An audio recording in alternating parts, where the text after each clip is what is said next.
Hello everyone, welcome in. Okay, there was a slight technical issue there.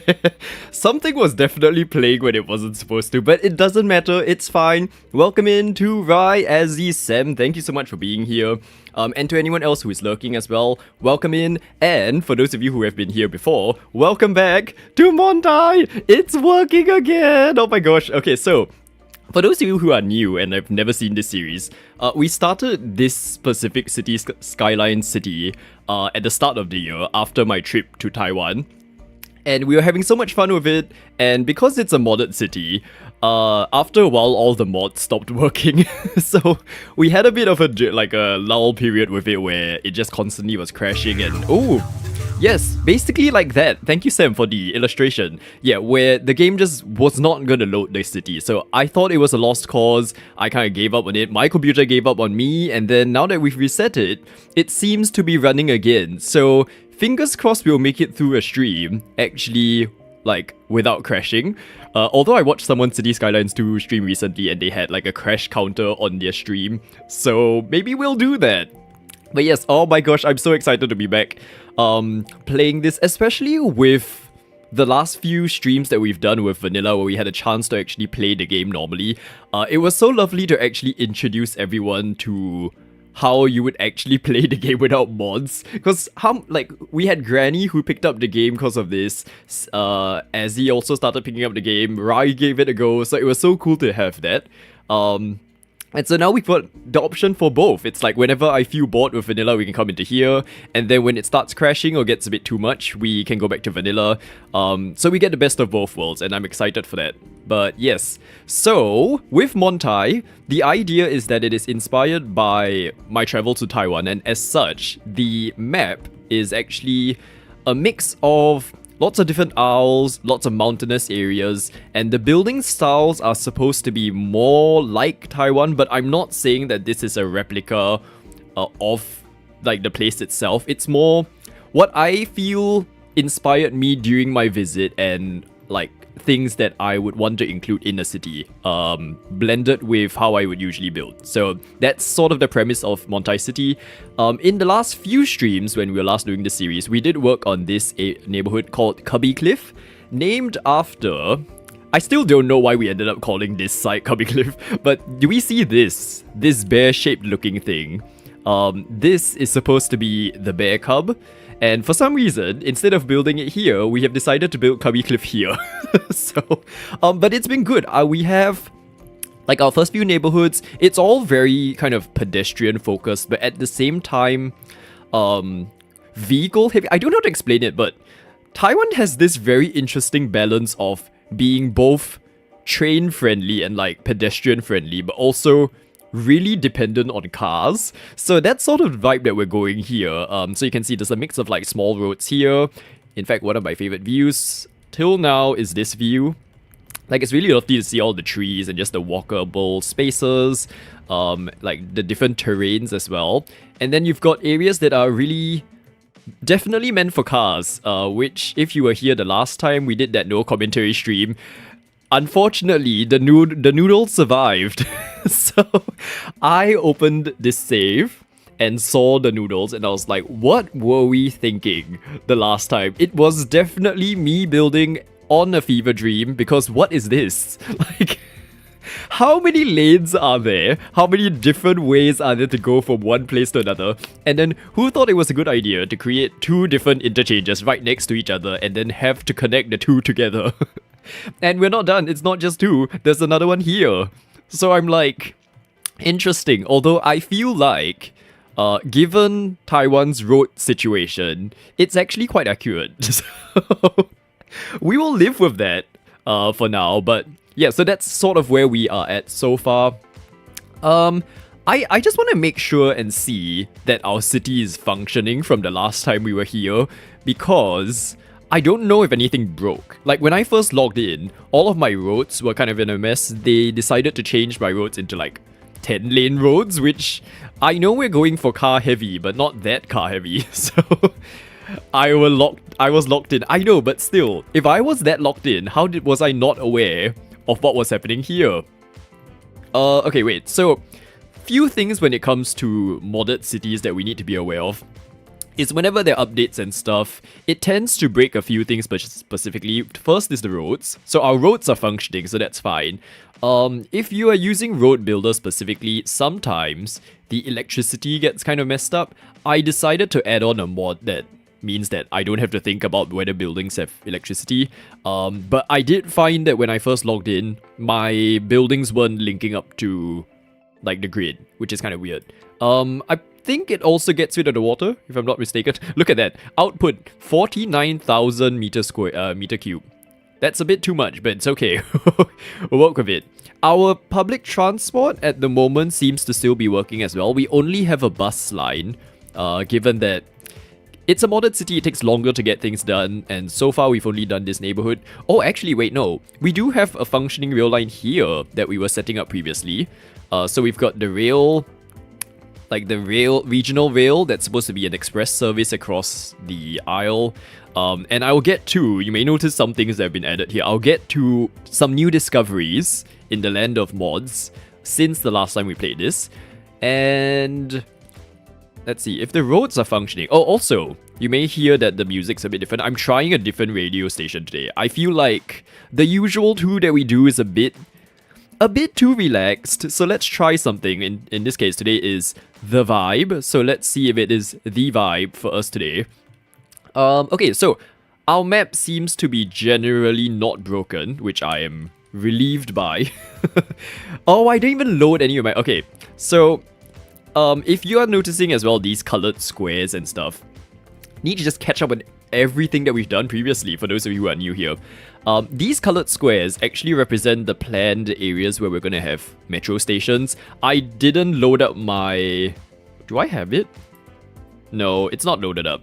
But we did this like planning of all of the metro lines that we're going to build in this area. While multitasking, let me see if I can find it. But yeah, so those squares are just placed down so that we have a sense of where things are going to go. I see one. It's not the most up to date, but let me just use this as an example of what I mean. But can I open this? There we go. So this is not the most accurate version of the map, but this was sort of the stuff we were doing previously. So the squares that you're seeing on our actual game map is an estimate of where the stations are going to go. That way we can plan what we're going to do. Okay. So you can see like this is going to be a station where these two lines interchange. It's all just draft. This is how I enjoy playing City Skylines. And so with modded like Montai City, that's the entire point, is that I'm playing the way I actually want to play it. Versus vanilla where you're kind of stuck. Hello Jaden, welcome back. Hello. You've been lurking. We appreciate lurking. You've played City Skylines 1 but you got confused. Any tips? Was there anything in particular that you got confused by? City Skylines 2, I would say the same concepts apply. They are just improved tools, if you will. So road tools wise, there's a lot more you can do, and I do find it a lot better. But City Skylines 1 is still a really great game to get into if you can figure it out. Hello Wooden Rose, welcome in. Happy time zones. So how has everyone's weeks been? Have you been playing any interesting games? I'm just so happy to be being able to play a modded City Skylines map again. What should I do today? I didn't really have an idea of what I was going to work on next from last time, but let me actually show you a bit of what we've been doing off stream, if you will. So you may notice, let me show it this side actually. Oh, okay.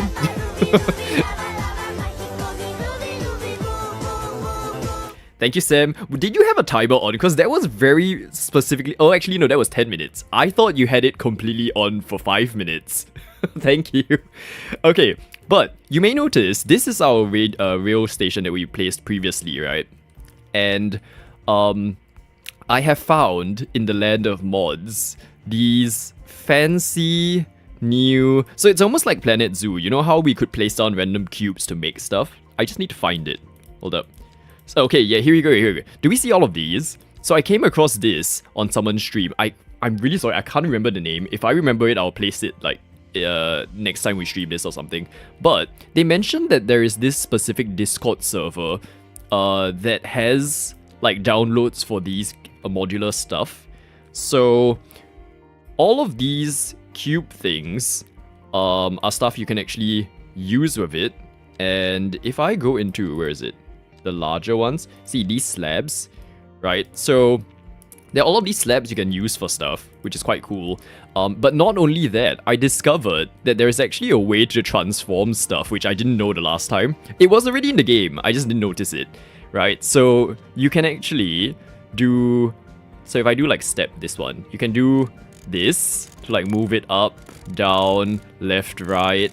And not just move it up and down, but you can also rotate stuff.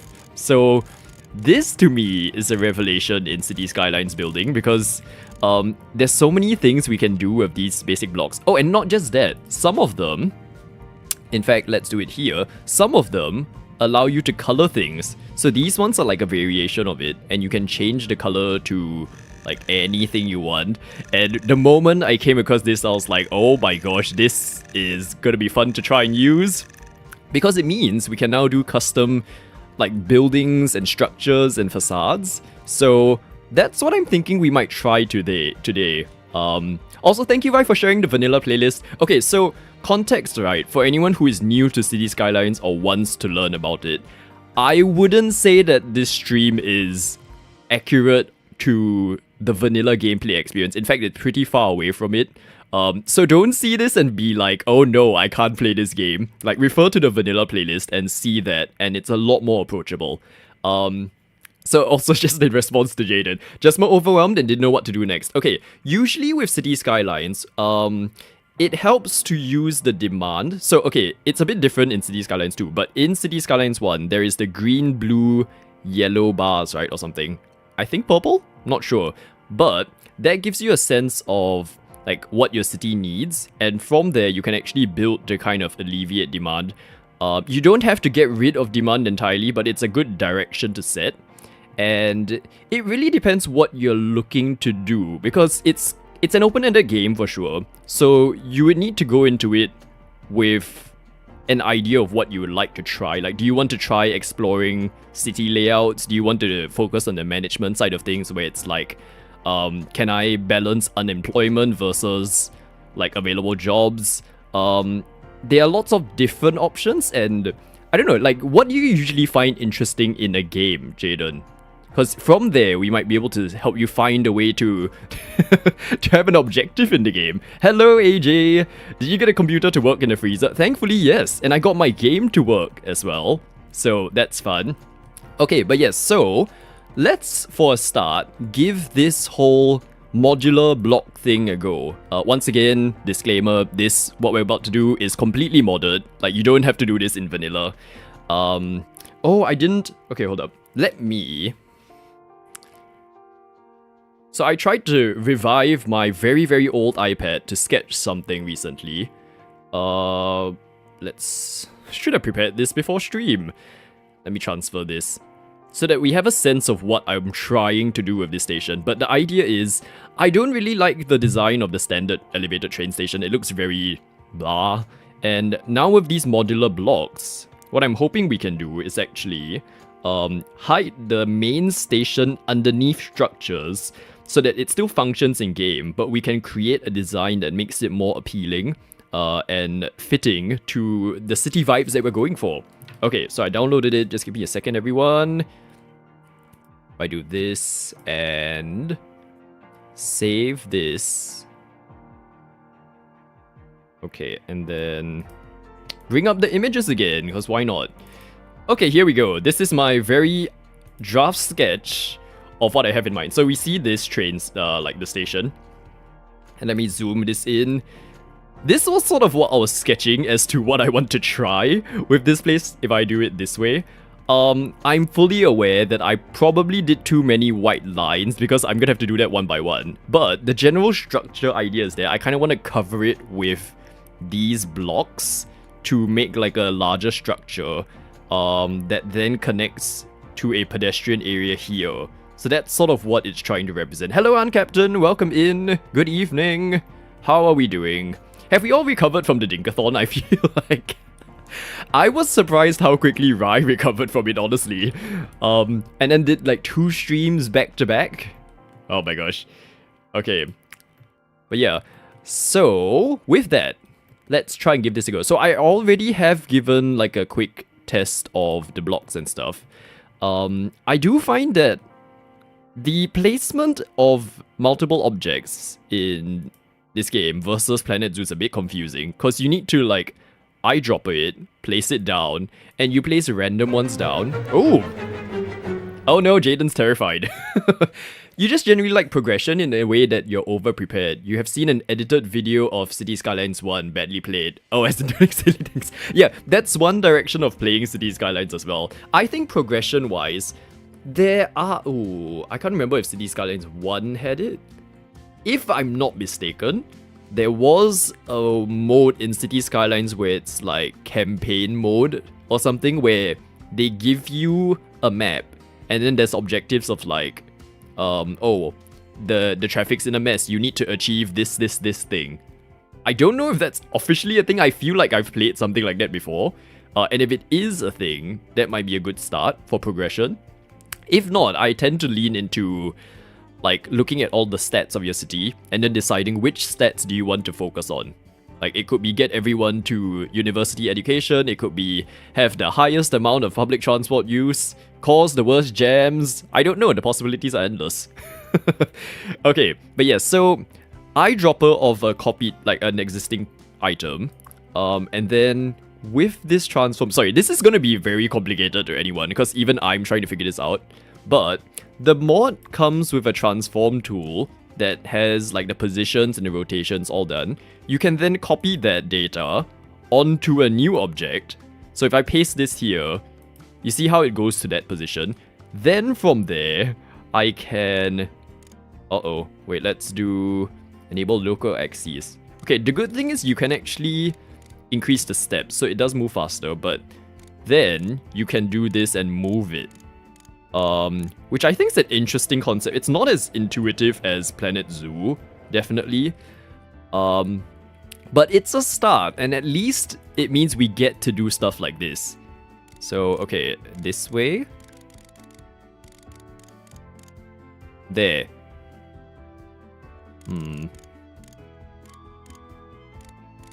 Like this?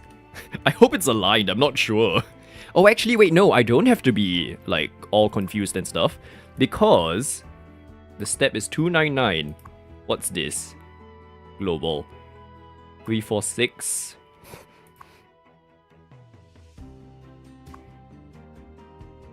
Paste? Sorry, this is really gonna be a whole, like, I'm trying to figure this out just like everyone else sort of situation. Okay, I think that works. There we go, so we've copied over the blocks. That's cool. So it's more of a sandbox game with gated progression. In a sense, yes. Definitely more sandbox than gated progression though. So, if that helps. Oh my gosh. AJ! The Boodang photos. Oh my gosh, we need to catch up on that actually. I meant to like do it on the Dinkum stream and then we got distracted by focused people in the hot. Which I went back to watch that stream. It was actually hilarious. Oh my gosh, but okay, so last week I was over in Thailand just visiting Bangkok for the first time in celebration of Mudang's birthday, which was great. And what did we even do? There were so many things. I know this is supposed to be a series about Taiwan, but I guess given that Thailand has the word Thai in it too, just spelled differently, it counts. So, yeah, so Thailand was actually very fascinating in that, like, the urban planning of it's very interesting. I would say urban planning loosely, because I wouldn't say... there are a lot of it, like, a lot of it is not actually planned properly, but... oh my gosh, the one thing that stood out to me, right, of all of the things I went to see is that their malls are humongous. There are like, so many malls that we went to. Like I was reading something that the shopping mall, one of the shopping malls I went to, which is called Icon Siam, it's one of the new big ones. It's 5 times larger than the largest shopping mall in Singapore. And our largest shopping mall in Singapore is already kind of, it's not small, let's say. So that kind of took me by surprise. Uh-oh, wait, I'm doing the wrong thing. Hold up. See, this is me having to learn the tools. Oh, Mr. Partner's here. Okay, off you go with the Mudeng. So, in order to get to Mudeng, that zoo is actually nowhere near Bangkok. It's about an hour and a bit away. Actually, no, was it 2 hours? I think that 2 hours away. And so what we had to do, unfortunately, was... I say unfortunately, I'm really glad we did what we did. We had to rent a car and drive there. And given that neither of us have driven that far, not just that far, but in a foreign country, there was a bit of hesitation in that sense. But thankfully, we got a car that was so new that we were the third drivers of that car. Like, they literally, the car wasn't even registered yet, was the thing. So, we got the car, there was like, the license plate was a different color, and they were like, oh, by the way, your car's not registered yet, so if the police stop you, show them this book. So, that was a good start. But yeah, it was brand new. There was, like, you could use the wireless way of connecting your phone to it and using Google Maps, so that was convenient. Clean, lovely to drive, and I would never drive in Bangkok itself, but because we were driving out of Bangkok, we were just like all on highways, and that was actually surprisingly pleasant. Like, no major issues. I think the only major issue I felt during the trip was that we had this like rest stop that we planned in the middle of the drive, right? Because we were gonna take turns. It's a very long drive, and fairness is part of this relationship, I guess. No, but so they have this rest stop. Let me bring up my Google Earth things. Where is it? Window capture? There we go. So out of Taiwan into... Uh-oh, I don't remember where exactly the rest stop is. Let's try and estimate where it was. Okay, but so Bangkok's here, right? Is my cursor a thing? Yes, Bangkok's here. The zoo is somewhere here, and that's about 50 kilometers or so. Was it here? Sorry, let me try and remember where it was. But basically, their rest stop concept is very interesting, is that it's very much denser than what you would see in like Australia or the UK when it comes to rest stops. And it is a one-way, so you need to find a car park, like a place to park your car. Where is it? Have I gone too far? I think I've gone too far. Oh no. Oh, I think it's here. Is it this? No, I don't think that's... Hold on. I think I've gone too far. But so, it's a one-way road, right? And if you can't find a parking spot, you just have to keep going. And I just found that system of like a rest stop so odd. Is it here? No. Let me just look. Okay, Taco Bell. We had Taco Bell for breakfast. Rest stop. No, that's not it.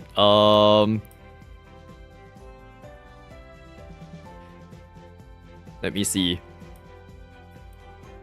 At some point we'll get to where the Taco Bell is. It's fine. Am I even completely looking at the wrong road? Please send a link if you're able to. Okay, but the idea is, the road is one way, so if you can't find a parking lot, you just have to keep going, and because it's one way, you can't go back, and so it was a public holiday as well, right? So it was a crowded day, like the entire parking area was just full of cars, and because of this design system, you can't like not block anyone else. Okay. Check my chat. Where? Which chat? I'm confused. Where? I don't see anything. Fourth? Can you just send me the actual place, please? Thank you. Motorway outbound West area. Okay. Here we go. Motorway outbound. How far off was I? Okay, I was very far off. It's here. Okay. So here we go. This is the... We got there in the end. This is the rest stop area, right? So you come in, and it's like a single direction thing. It's kind of crazy because you come in here, and here we go. Let me just show you. Oh wow, okay, this is a lot older than what I remember seeing. So you drive in, it's a one-way, and then you've got all these shops at the side. They are just like normal shops as though you're not along a highway. So it's like there's the McDonald's and all these things with the normal kind of parallel parking spots. But you might see the problem here, which is that if, assuming it's a busy day, all the parking lots are occupied, and it's one way, you can't exactly go back and be like, oh, I see a parking lot there, let me turn around. You have to keep going, and just keep going, and keep going. And so, this entire area was a disaster on that day, given that it was a public holiday. Everyone was just standing around, like, sitting around waiting for people to leave. And because it's a one-way, it blocks everyone else behind. And so that was a stressful time. You just keep going, and yeah, I really don't know what the system is if, say, you can't find a parking lot and you reach, like, the end. I don't think you can do a U-turn. Like, we never found out in the end. I think we ended up parking somewhere here. Like, we were lucky we found a spot here, so that was fine. But this entire area keeps going like this.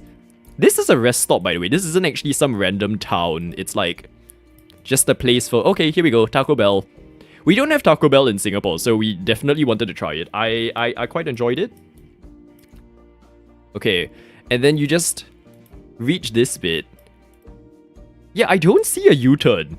So what would you do in in such a situation? But anyway, we were fine because we found a parking lot in the end.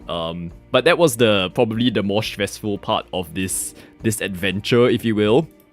And then, oh wait, sorry, why did I do that? Okay, and then we kept going, and then, see, here's me playing more GeoGuessr as to guessing where the zoo is. Let me search. If I just search Mudang. Oh, it's here, okay. So the zoo is here in the end. And it's interesting because it's an open zoo. So I thought that it was a case of you can actually drive in. But turns out, I don't know if it was because of the day itself or that we misunderstood it, but they have these... Let's see if anyone put like decent photos of it. You can rent these little scooter buggy things. Oh my gosh, it's Mudang. Where you can just like drive around the zoo in. Oh my gosh, and then I didn't prepare any photos. We'll do it next time. But so for Mudang's giant big birthday extravaganza, there were these like signs and pillars and things. There were hippo balloons that you could take pictures with. There was like a festival going on. There were booths selling Mudang related things. There were these printouts that you can take pictures with. I do not know who this is. Maybe it's Granny Does Games. But yeah, so it was really cool that they did all of that for a hippo. It would be nice if that happens to me one day. Okay, I will find the actual pictures. I didn't prepare it for this round, but I'll go through my collection of pictures and then probably share it somewhere. But yeah, so it was really cool. So we reached around late morning, just in case, because we were like, oh, okay, we didn't want to get caught in a crowd. I think the timing we did was good. The problem is that Mudang sleeps from like 11 till 2-ish. So for the hours we were there, we had our spot. We were ready to just watch stuff, right?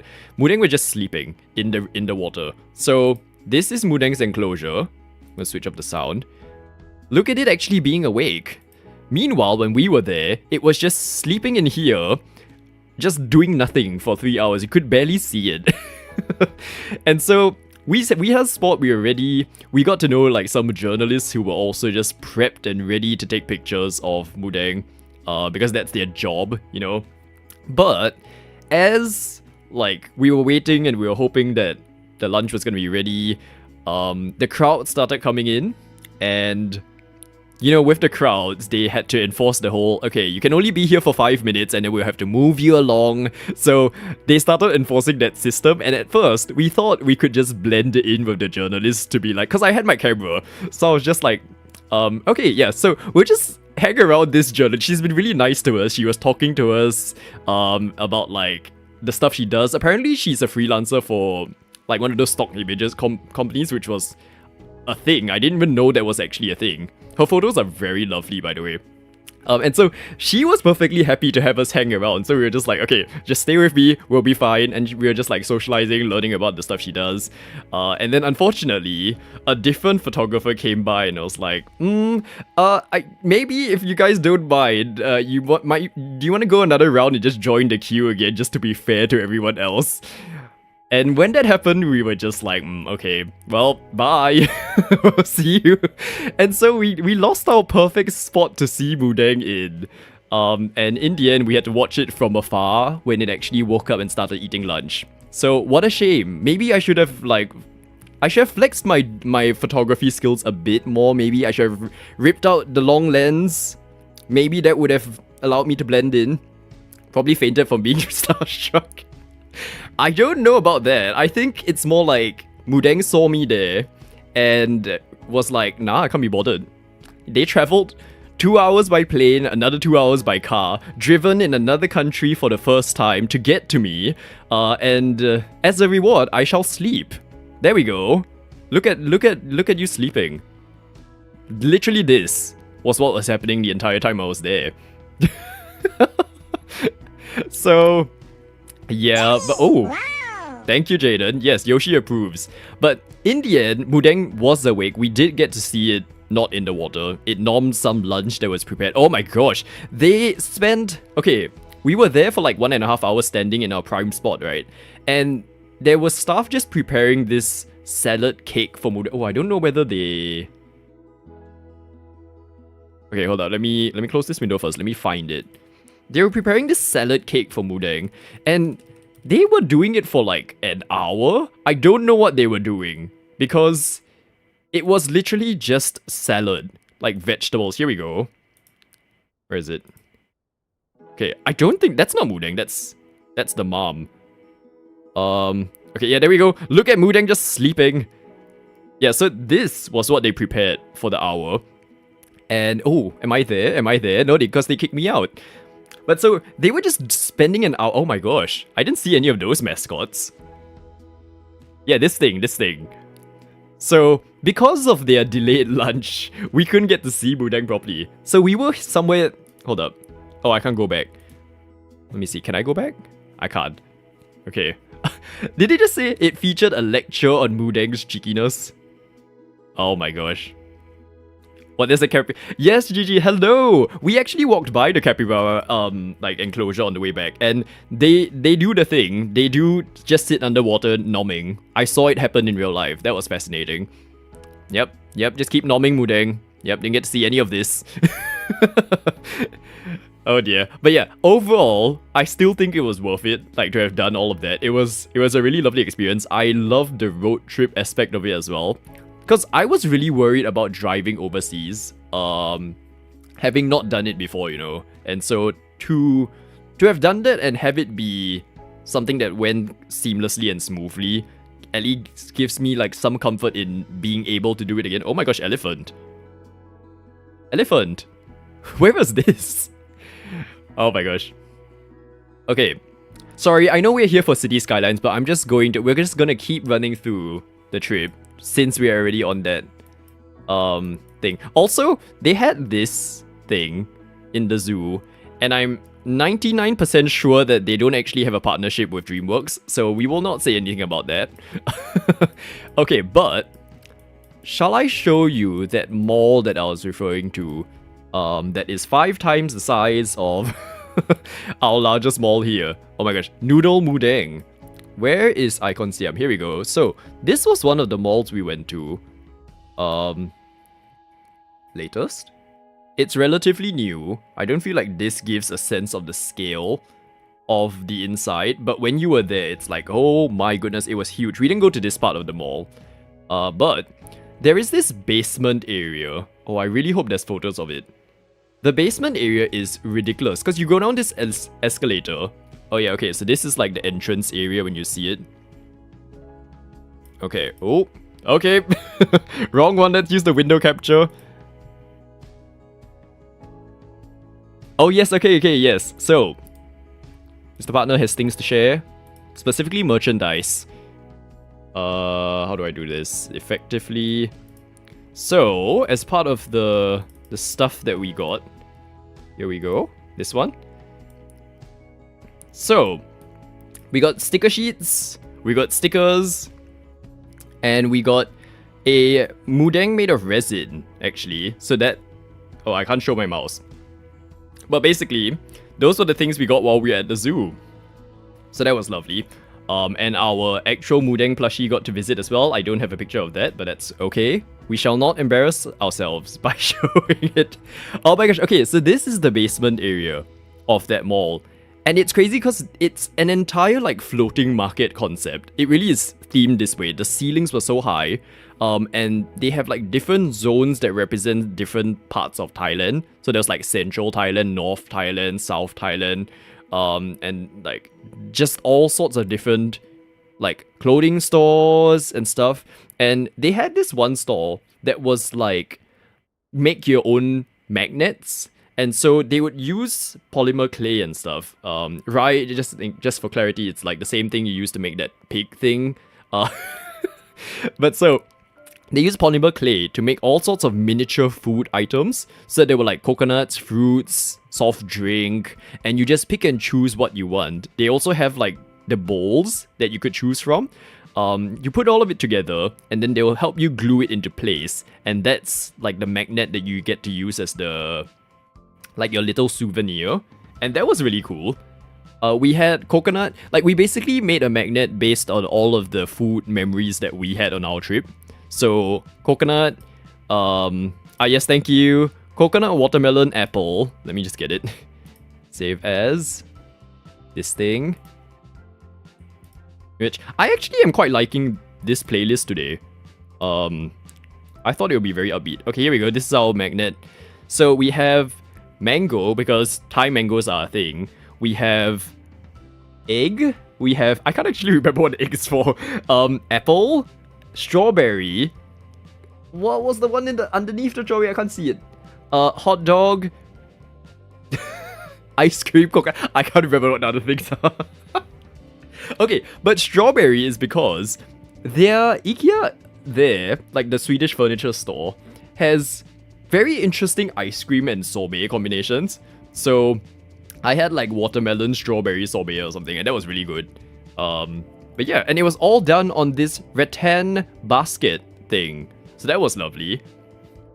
Loving this virtual Thai trip. I know, we're like supposed to be doing a series based on Taiwan, and here we are doing it based on Thailand.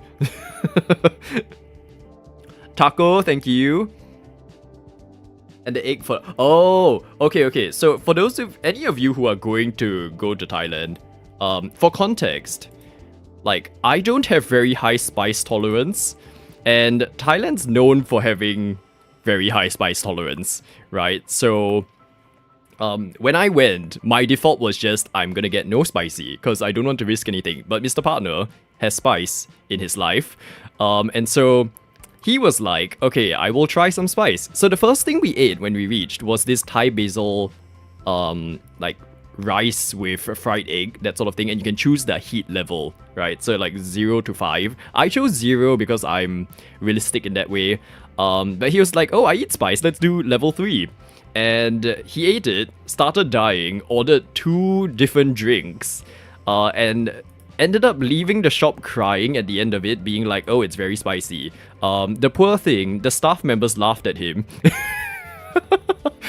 But yeah, so if you're not into spice, or you know that your tolerance is not the best, don't go into Thailand thinking, oh, I can take spice. Because the answer is no, you probably can't. It's really spicy. And there was another instance where we were at this other market. Oh my gosh. Okay, we'll talk about this market another time. Like, I'll show you the pictures of it. But when we were at this market, we were having like mangoes or papaya salad. I can't remember. Mango salad probably with prawns. It's a thing for Thailand. And I said, let's get no spice because I knew my limits. So just to be safe, I didn't want to risk it. And the person serving us was like, oh, no, just try a bit. Like, a bit of spice makes it good, you know? Let's wait for the random. Random. Thank you. 2 Yoshis in a row. Well done, Jaden. Yeah, so because of that, we ended up getting the one with what is supposedly a bit of spice. And I'm pretty sure that is just as spicy as, like, proper spicy here. and so I couldn't finish the food. So yeah, it's spice is not something to joke about in Thailand. It's strong. So who here can eat spice? Out of curiosity, because I've been told it's apparently a thing. Like, it's very weird that me, as someone who lives in Asia, and is like Asian, can't actually handle spice. Oh dear. Spicy is crazy. Yeah, it is. It's so crazy. But I will say their food is really good. Like, when you can get non-spicy stuff, their food's lovely. Yeah, we'll talk about the specific market that was in another time, because the ambience and atmosphere of that place was so unique. And I think that's the one thing I've taken away from like visiting other places, like not specifically Thailand but also Taiwan when we were there. It's that they have something so distinctive about their markets and their experiences. Like, to me, the biggest takeaway of Bangkok is that they do shopping malls so well there. Like, not just the scale of it, but there is that sense of like, wow, I want to go there and just look around, you know? It's not just, oh, there's a shopping mall that serves my basic needs, right? So,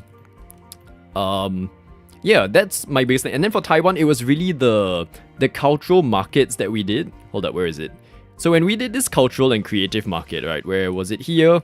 This thing was inspired by the creative markets in Taiwan, and they were very unique as well in that they used like old architecture and repurposed it into some kind of like cultural fancy place. So like, to me, those are the most interesting things to visit and see when you're in another country. Sorry, I know, I'm aware that the pillar's there. I actually plan on getting rid of this. I'm just testing. Okay, let me just remove this for everyone's sanity. I actually plan on removing that pillar. It's just that I wanted to test what it looks like to have this thing underneath the slab as a design element. So I'm sorry. As he's not good with it, you got addicted to it with your last pregnancy. Oh, interesting. Only Aussified Thai food. They dumb it down for you. So, is it still things like pad Thai and green curry and things? I actually had Thai food for dinner today. Because I was like, oh, what do we feel like having? Okay, Thai food will do. And there we go. So, yeah, that's what we had. Okay. Let me do... Ooh. Oh no! What did I do? Wrong. Uh-oh, wait. Oh, I wish we had the Planet Zoo way of doing things. In City Skylines. Oh no, we just did that thing again. Okay, I hope that's aligned. It's fine. Wonky build quality will be a thing of Montai. At least for a start. Okay. So if I drop this, place this here. We're gonna place a few slabs so I can refer to them. And copy this. Paste this. Has anyone been to Thailand or like Taiwan? Or any interesting things that you've ever experienced on your travels? Let's see. If I do this, X. Oh, I've done it again! Hold up. Okay, I need to familiarize myself with these controls properly, because otherwise I'm going to keep doing this, and it's not going to be worth watching. See, I know, City Skylines 2, what a boring thing to now focus on, right? I'll have to, like, let me prepare the actual pictures, and then next stream, we'll show it properly.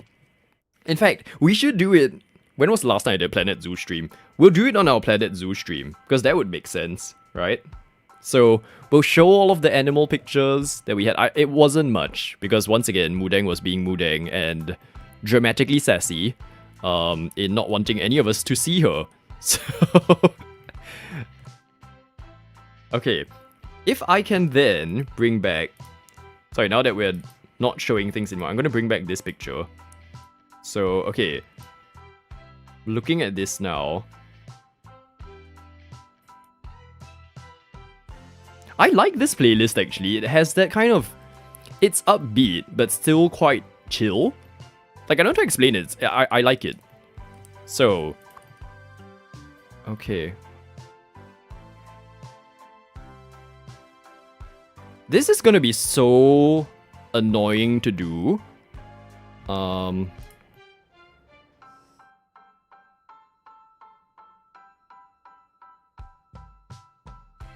Because if I start doing it, I need to commit to the actual shape. So I'm hesitating because I'm not sure. Okay, let's do stuff that I can work with now. So some of these items, as you can see, like this ball thing, right, is actually made of existing items in the game.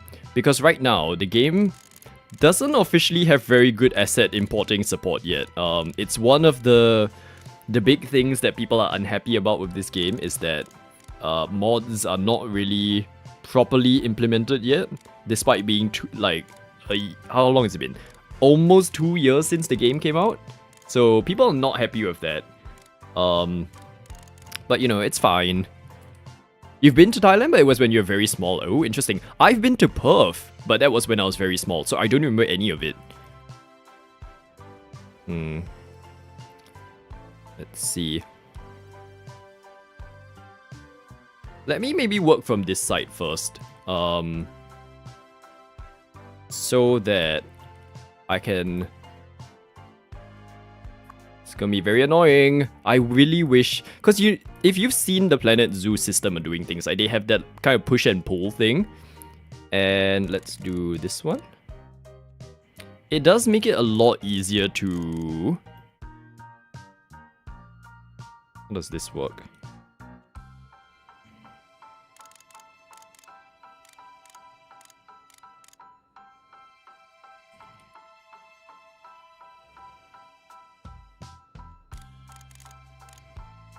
Okay, I do feel like the most cumbersome part of this, like, creating custom buildings thing is the very start, when you're still trying to figure out what the shape of the building should look like. Once you get past that bit, I feel like it's not as bad.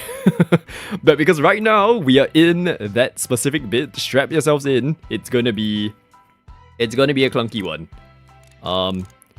But again, I'm so happy that like the mods are working again, that we can do this, you know? Because one of my favorite parts about City Skylines is when you have the ability to work with it in such fine detail. Because the game itself is lovely once you understand the management stuff, and then to go in and have the design detail aspect of it, I really enjoy. Okay, even more, I think. So what I'm trying to do is create this not sunken, but like sheltered plaza area directly underneath the train station, because this side of the train station is actually going to open up to a pedestrianized area with like office buildings here and stuff. And so this is almost like the welcome area to this main neighborhood of West Isle. So to recap, this area, the bay, is actually going to be like the city center, if you will. And so this is where the largest offices are going to be, the fanciest residences, the largest parks. And so it needs to have that kind of grandeur. And this is where my first iteration of grand like train stations are going to come from, basically. So it's probably going to be something that we can improve upon in future. But we definitely need to go through this phase of just try and build what we can first before we get to that point. So, let me refer to this. So my question when it comes to color schemes and stuff, right, is that do we see this, right? So in particular, focus on the left side of the thumbnail that we have. So Montai City's colors and like the city logo is based on like this sort of blue, green, yellowish vibe, right? So do we have a preference for what color best represents West Isle in our opinion? Like, I would want to go along these lines of the Montai City logo, but I don't know which shade specifically. Right now this yellow is like a temporary one. It's just so that there is a color there. But if you have thoughts of what color the station should have, let me know. Okay. Meanwhile, I'm gonna test a second part of the structure, which is And this one's actually intentionally going to be bent. Thank you very much. It's it's this bit. Okay, because the structure goes in. And then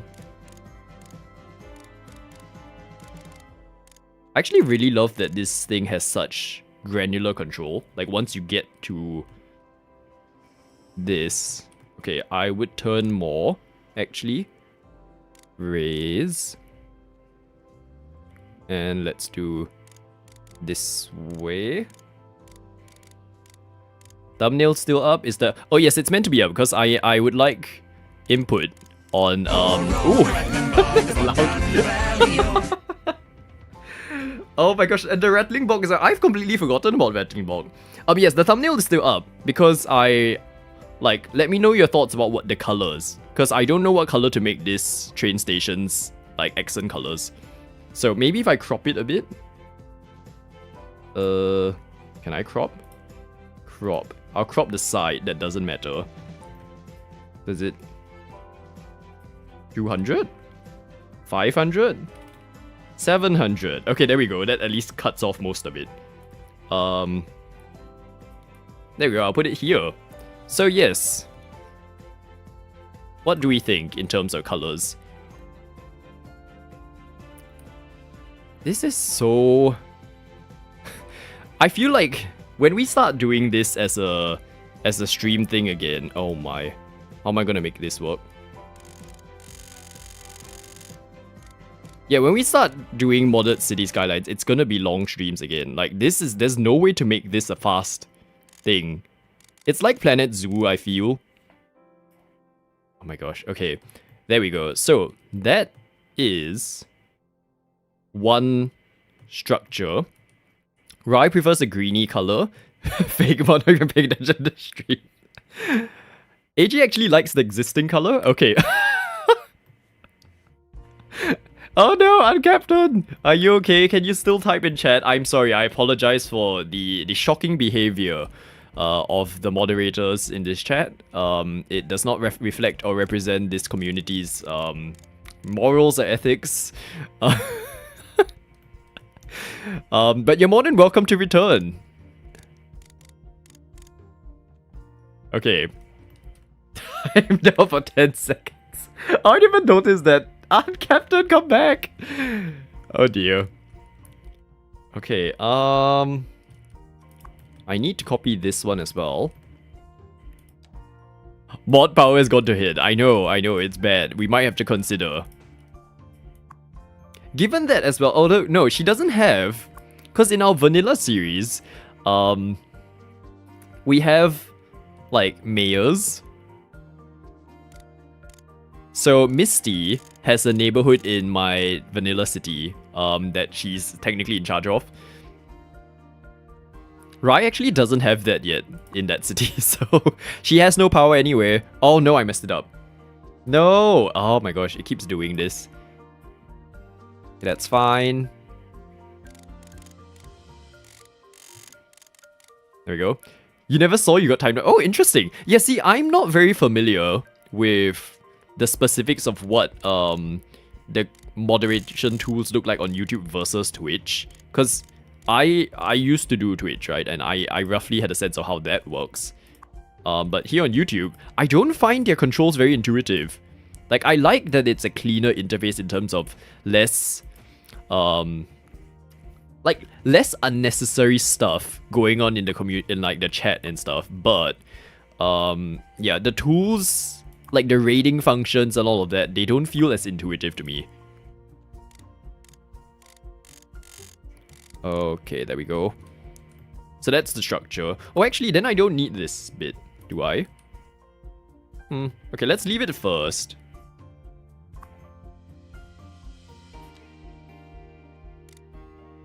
How far can we go for it to... Okay, that's fine. Then... this is gonna be very annoying. Time me out too. Oh dear. The other thing on Twitch is that there used to be stats. Ooh, wrong. There used to be stats. And if you ever got accidentally timed out or something by Twitch, by like a mod on Twitch, you lose your like follow age and all of those things. And people will be so sad about it.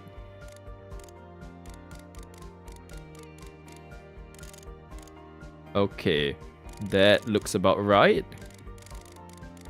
There, so, ooh. Barely connected, there we go. So, that's... It does not look... Oh my gosh, it's so... so close, but not quite. Here we go. Not just building cities anymore, we're building actual buildings. The way this is going.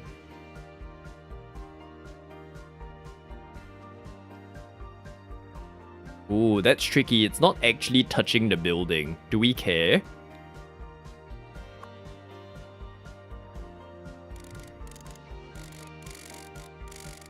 Okay, I might care. Let's just adjust it this way.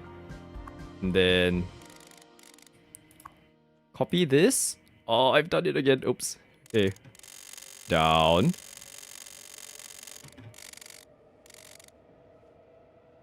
Copy this.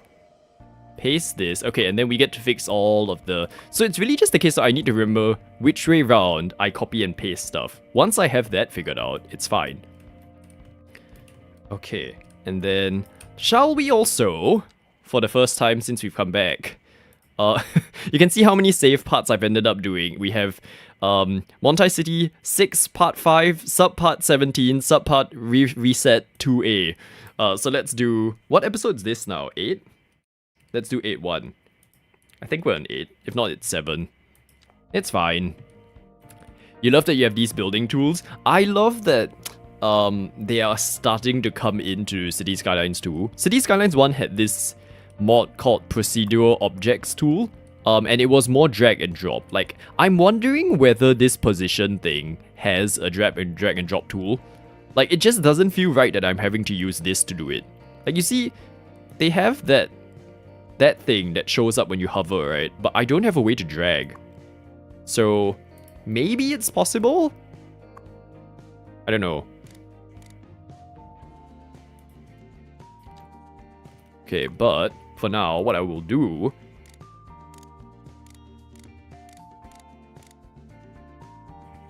4, 3. Okay. So what we will do is, the good thing is I can increase the steps, meaning how much it moves at a given time. So, let us copy this, paste, move. Okay, this is not too bad, because once we do this, it actually moves quite quickly. So I'll place down quite a few of these nearby, and then we'll just keep clicking on each one and moving them so that they fit into place. And we'll just repeat this until we have it mostly filled. Then we change the different parts. So you can see, like, once we actually have it going, it's like when AJ was placing down the red chests. It's seamless, it's quick, it is synchronized.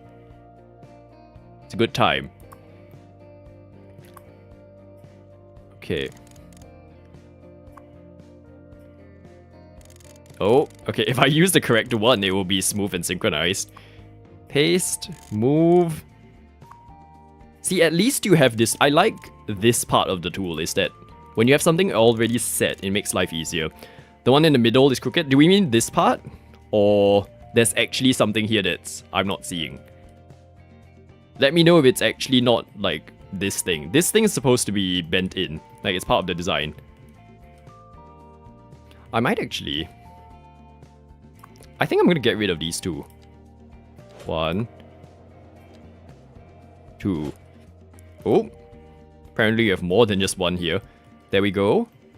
So that open plaza area thing shall be a thing. Okay, and then we keep going until we fill up.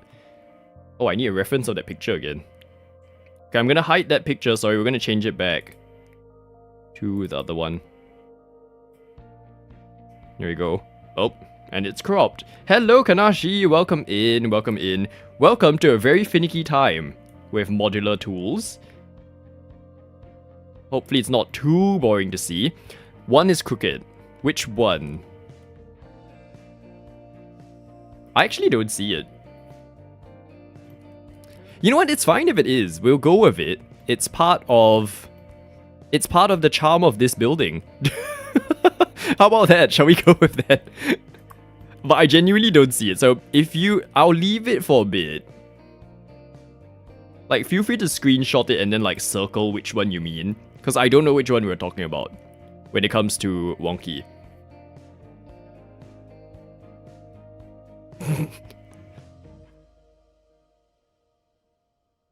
Okay, and then I'm trusting that's enough time, and then I'll just keep going for now.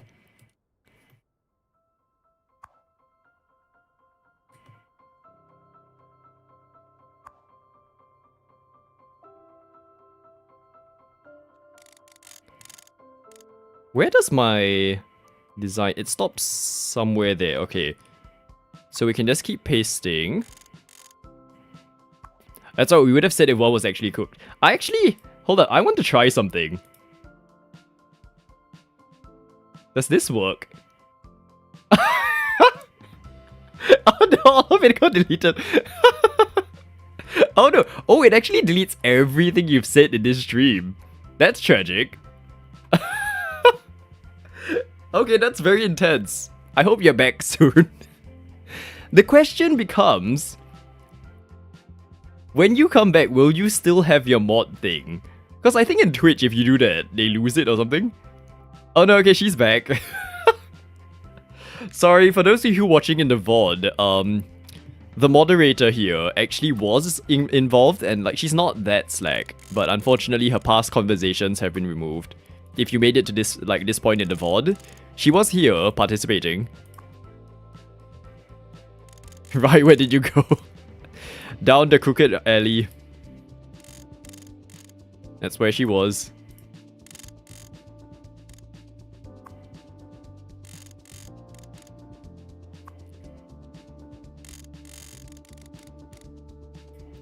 Okay, I'm satisfied with that for now. So we need to place more. Zero succeeded too. Oh my gosh. Terrible. It's like how when we did the hot thing, until AJ joined, things were peaceful, perfectly fine. And then things just went crazy. Like stuff started spawning, we started losing things, artwork was drawn. What else happened? Bush Devils went after Rai.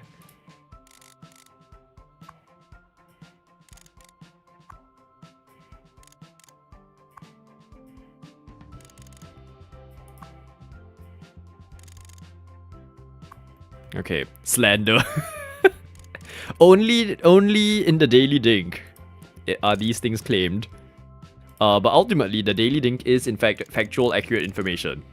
As per the visual journalism, the photojournalism of Azzy, who contributed accurate news about Melvin's visit. Melvin's visit? Someone's visit to Melvin's... I almost said Melvin's farm, Melvin's shop. If Melvin had a farm, what animals would he raise? I was rewatching Rai's first stream. I think it was 2 days ago. And then she was explaining how like Sheila and Melvin on that island was having beef. I was just like, oh my gosh, even in her younger days, she was equally obsessed with Melvin.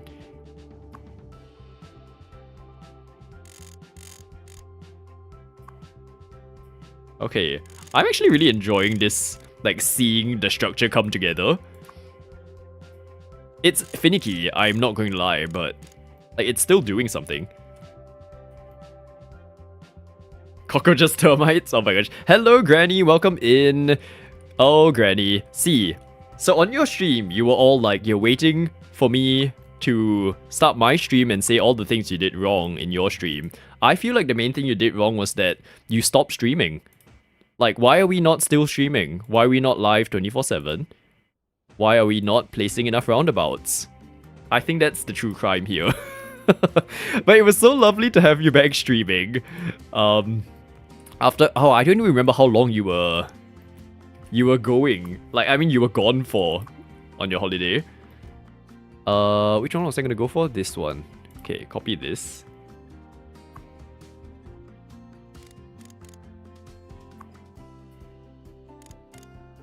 Okay. I'm building buildings. Yes, for once in City Skylines, we now have a mod that allows me to make buildings, and so we're trying. Definitely the furthest thing away from vanilla you can imagine, but hey, it's a thing. We shall try it. Shall be a fun one. Oh wait, actually we didn't need this one. Delete this one. Copy this. Okay. It's looking great. You can't even see the one that is crooked. Yeah, see? Once you actually build enough of it, you won't notice the little... Oh my gosh. Celebrations. Thank you, Jaden. Oh my gosh. So just checking Discord. Jaden, have you managed to play the Dinkum? Since we got the... Congrats again, by the way. It was so, like, it's so lovely to have a chance to have, like, share... Like, I used to have this slogan thing, as though this is some fancy business, slogan for my channel, which was, like, sharing the joy of gaming. Used to be specifically creative gaming, but I feel like seeing people get into games that I enjoy, like with City Skylines and stuff, it feels pretty much like that. It's, like, so lovely to see people, like, find joy in games. Like, I find joy, like, in two-way highways being placed down. I'm sure that was joyful for Granny. But I mean, just the general process of, you know, you love having these games that you get to play, and, like, you get to share the experience with others, whether or not it's a single-player game or not. But this whole space of streaming and, like, being able to just play a game and have people enjoy it, have people claim that things are crooked, is such a lovely space to be in. I should not be putting those two things together, because then people are going to use that against me. It's like, oh, we're here to support your crooked builds. Oh my gosh. Oh, and Granny, I love that you were saying, what was it, a train that was converted into a mall or something? That makes me want to go to Tasmania. This reminds me of your tool builds back in the day. Actually, yeah, Kadashi, the way you, now that you say that, it is basically like Tool, right? Because with Planet Zoo, it's different in that you drag and drop, like you drag things to move it around, right? But Tool was definitely a type in and hope for the best sort of situation. This is almost like an improved version of Tool, because I can just scroll my wheel and it instantly changes. Okay, no. Once you say that, I don't mind this way of doing it. You suddenly made me remember that Tool was actually a worse tool to use. Oh my gosh, but okay. So, just an update as well on where we're at on this channel, right? So, it's not guaranteed yet because it's not fully updated. But, I think that the Dinkathon stream just about got us over the requirements to get memberships for our channel. Which, first of all, how? That was crazy. Like, the fact that we've reached... The requirements were, what, 3,000 hours? And it's crazy that we are actually reaching it. So thank you, everyone. But so, here's where I'm at with my channel, right? Is that for the longest time, I have been, like... I've been treating this as I do this for fun. Like, it's whenever I have extra time, I will put towards doing this because it's not meant to be... Like, it's not income or anything. So I've kind of been in that point place. Now that we have the option to do memberships and stuff, I feel like that opens me up to doing more video projects that allow me to revisit some of these old, like, concepts that I used to do but ended up not having time to do anymore. So specifically, because Kanashi brought it up, like, with Sims and stuff, I used to do this series called The Big Project, which was a Sims 4 based series. It's on my videos tab if you look at it. And the entire objective of that was to just try and build things inspired by, like, either a challenge or a theme or something. And I've always wanted to revisit that series, but because I had to start doing, like, freelance work and all of that, I never had time to explore it properly. But I was wondering, that could be a potential direction for, where we can take memberships is that it allows me to then invest time in and equipment and stuff into trying a series like that again.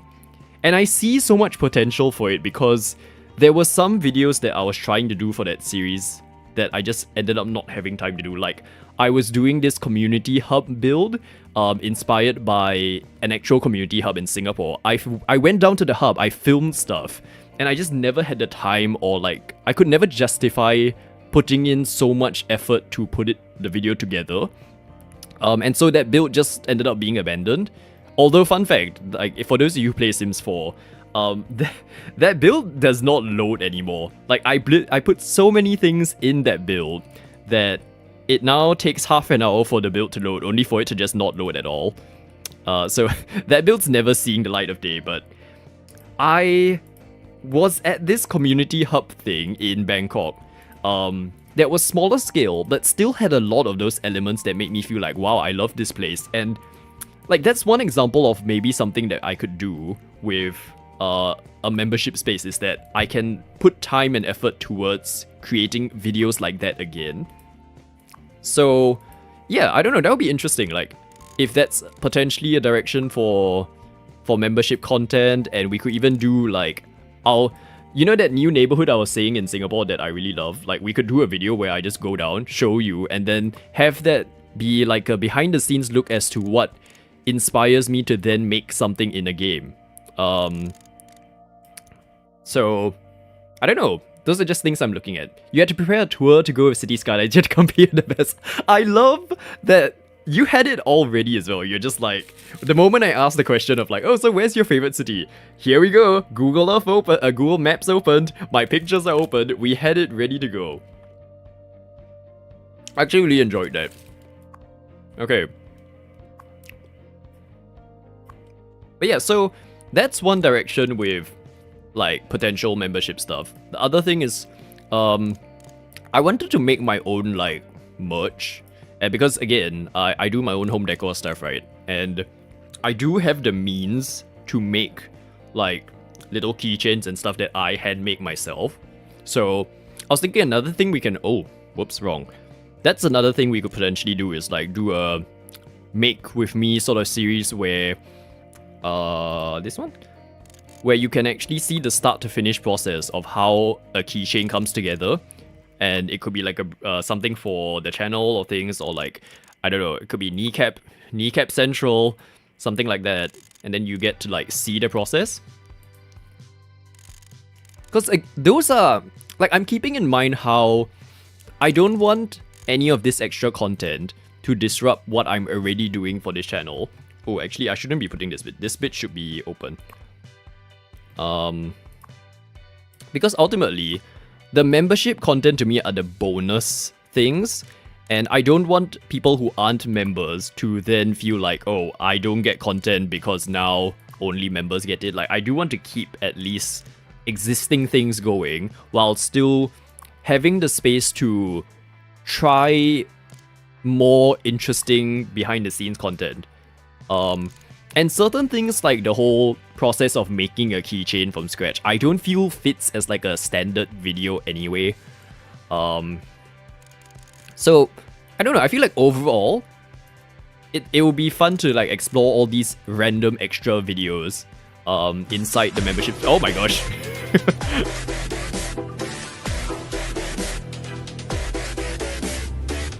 Thank you, Jaden. That is, in fact, Granny Does Games subscription? No, membership sound?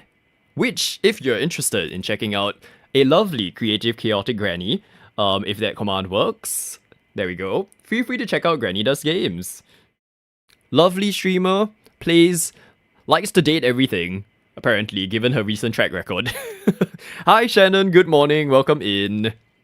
Welcome to I'm building a building that's apparently crooked. There we go. See? Full of crooked, non-straight lines, definitely completely built wrongly. Oh dearie me. But yes, so we'll see. It should update by tomorrow as to whether or not the stats actually went over, and if it does, then we can start considering exploring all of those concepts. It would be nice to have that space to explore content creatively again, in a way that I couldn't really justify in recent years because of just the amount of time that content of that style takes to create was something that I could justify back when I was in school and stuff because there would be spare time. But once you start working, it's like, oh, I would love to make this, but I do not know how I'm going to put it together while still having time to do anything else in life, you know? And in fact, with me, like with my work and stuff right now, I'm actually sort of feeling like I'm at a point of inflection where... Okay, so recap, we talked about this last Skylines stream, I think, but the whole situation of like, I do freelance videography as my main income source, and then I'm trying to build up my home decor business called Mornington House. And at the moment, there is this whole situation of how I don't feel like any of these income sources are A, stable enough, B, bringing in enough money where I feel like I'm not living month to month, right? But I want to give myself this space to figure it out because I feel in my gut that this is the right direction for my life. It's just that it's that in-between phase of having to figure it out, right? So with recent stuff happening, I'm starting to wonder whether I'm... Like, am I spreading myself too thin by trying to do all these things? Like, what got me thinking about this specifically is how now the project gaming stuff is gonna come into the picture, right? Which is, like, if I make membership content, that's even more of my time taken up. As much as I can justify it because there will be, like, income to bring it to, like, justify it, right? But it's still gonna be taking up the time that I don't necessarily have. And so I've just been thinking, like, is the balance of things that I'm doing maybe a bit off? Like, I don't like this feeling of I'm in this space where I do want to do all these things, but like none of it is actually bringing in enough for me to justify continuing doing everything. Like, I don't want to keep being in this space of, oh, I can like barely afford the rent of my studio this month, that's fine, you know, that sort of thing. And so I was thinking, like, by doing so many things at the same time, am I actually stopping myself from being able to build up, like, a thing because it's spreading myself too thin? And the specific thing that I'm wondering with is my freelance work specifically. Because, like, where I've been at with my freelance work is that I niche down to specifically helping independent businesses and creators who want to tell authentic human stories, right? So when I say that, it's through the mediums of like video, or if they have a specific thing like an educational portal that they want to create. Like, story is a very broad concept, but it's the idea of doing whatever they want to do, but with a sense of like you can feel that there is an authentic person behind it, right? That's been the niche that I've been in. But because of that, like, I'm mindful not to treat it like it's a corporate gig, if that makes any sense. Like, it's not a transactional thing where you're just like, oh, I'm gonna make the most money out of you and then just deal with it, right? It's these independent like projects are ultimately things that people try and start up on their own, and so I keep that in mind when I do like the rates that I give and stuff. But I feel because of that, like, to overly depend on that as my income stream becomes a bit challenging, because the balance of what you get back in terms of financial stability to the fulfillment of knowing that you are putting your skills towards something meaningful in life. It's difficult in Singapore, I feel, when things are expensive and like rent of physical spaces for stuff like a studio is so expensive, for your housing, and then you're limited by other things, like if you are like a single person, you can't actually buy a public housing flat until you're 35. And even then, once you're 35, you have to wait and ballot until you're 40. It's all of these things. And so, I don't know, like, I'm wondering, do I then want to not get rid of freelance work completely, but like reposition it to be more like a secondary thing that I do, and then lean more into trying to build up my own stuff, which is Mornington House and the project gaming. Like, I don't see the project gaming becoming a thing that, like, actually supports me financially. It's more like a, oh, it's nice to have if that happens to do anything, right? But I do want to... Like, it's crossed my mind that maybe instead of spreading myself across 3 different things, maybe I should focus a bit more. And what I've been feeling recently is I think I want to put more time towards Mornington House. And then start to build up content in the project gaming that I've not been able to make up to this point because of the lack of time. So, I don't know, that was just a complete ramble. I don't know where things are at, but I don't know. It just feels like a point of inflection with my projects, where I'm wondering whether to, like, adjust the proportion of the different things that I'm working on. How appropriate that I feel like this song felt very like, you know when, what was it? Like X Factor or Australian Idol or like any of those talent show stuff where you have a package where they'll play like, oh, get to know the contestant, and then they'll start playing this music, and here's my emotional story of why the judges should give me the golden buzzer. I feel like that song made it feel like that. Which it should not be. It's just talking about stuff. Thank you, Rai, and thank you, Gigi. I hope, like, my gut feels like... Oh, not my gut feels. My gut is telling me that it feels like the right direction to try. And in the past, whenever I feel this point of like okay, something feels like it needs to change, and then I go with it, it has brought me to better places. And so... that's what's making me feel like I think I should follow it. As much as I'm not sure what the future would be if I take this step, as much as I don't know whether or not, like, it's a good idea to actually disrupt my work even further, given that I'm not even in a stable place financially yet. Like, it just feels like something I should do. Trusty God, this year spices. Well, I did have tom yum soup, and that's supposed to be sour and spicy. Yeah. I think the other thing for me is that I'm not the most... How do I phrase this? Since school, one thing I've always felt is that... What's the best way to phrase this? It's easy for me to feel overwhelmed by the number of tasks that need to be done. And I feel like for me, that's why I never succeeded in school. And like, I remember constantly teachers, like at every level of school actually, if I look back, there was at least one instance where a teacher will like want to talk to me, and then they will be like, oh, are you doing okay? Because it feels like you're someone who has the ability to do so much more, but you are not actually meeting your potential. I actually had that, yeah, now that I think about it, I had that at every level of education. Primary school, secondary school, and tertiary education. Every level. And I think what gets me is that it doesn't come naturally to me to be able to see, like, I'm someone who is a big picture thinker. Meaning I see the vision of the full thing of, oh, if I want to do a project, it's because of these values that I believe in and stuff like that. Where I feel my type of brain struggles to like do well in is to then go into the micro aspect of it and then be like, okay, here are the steps that you need to do to get to that big picture, right? So I struggle to then feel organized enough to then know what to do as the next step.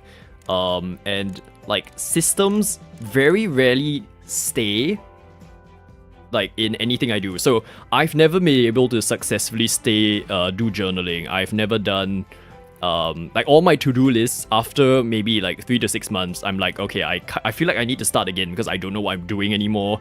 It never feels like something that I can stick with, if that makes any sense.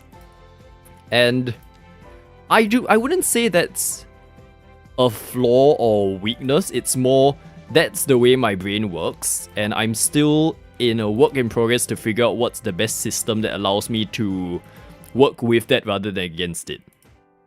And maybe this whole situation where I now start to feel like I'm very spread out is like almost self-inflicting to this problem, which is that, like, by my very nature, I find it difficult to stay on top of things, and then here I am trying to spread my on top of things 3 different ways. Oh, oops, wait, we messed up. Help, wrong. What did I do? Okay, wait, delete this. Okay, copy this. So like earlier in the day, I was trying to organize a to-do list again for I don't know how many of time. Just so that now that I'm back from my trip and stuff, I can get back into, like, you know, all the work that I need to do. And I have a lot of work to catch up on because of this trip, and I just feel slightly overwhelmed by all of it. It's like, I don't feel like there is enough time to do things. And I don't know, so for those of you who do journaling successfully and stuff, like, how do you feel? Is it that you need to remind yourself every day to be like, okay, sit down and look at your journal so that you can recap on things? Because I'll do that for a day or two and then like fall off it and then forget everything. If you focus on the things you really like doing, I think that will achieve your goals. I hope so. I hope so. Because I feel like sometimes the pessimistic like perspective, or people who maybe are more realistic, which is definitely a thing in Singapore, is that people will be like, don't be so idealistic. You know, it's like that life won't work this way. Just because you are passionate about something doesn't mean you can make your life about it. And when I'm in an okay headspace, like, I'm not bothered by that. But when I'm in a place where I feel like, ooh, okay, I'm not sure if this is heading in the right direction, then that gets to me. Could you synergize them a bit? So maybe your members' videos could be blogs of your daily, weekly life and stuff. Oh, okay, interesting. When I'm in that momentum place, like, for those of you who follow Mornington House, right? In May, I'm sure you saw how much content I was posting. When I'm in that space, I stay in that space well, and then I can like churn and keep making stuff. And right now, I've completely fallen off it. And I'm like struggling to get back onto that wagon of posting content again and things. So for me, that's the interesting space that I'm trying to explore, is that how do I keep myself in that space of, I don't know if momentum or flow is the right word, but it's that idea of like being in that space where you feel like, oh, I can get stuff done without spinning your wheels so much, you know.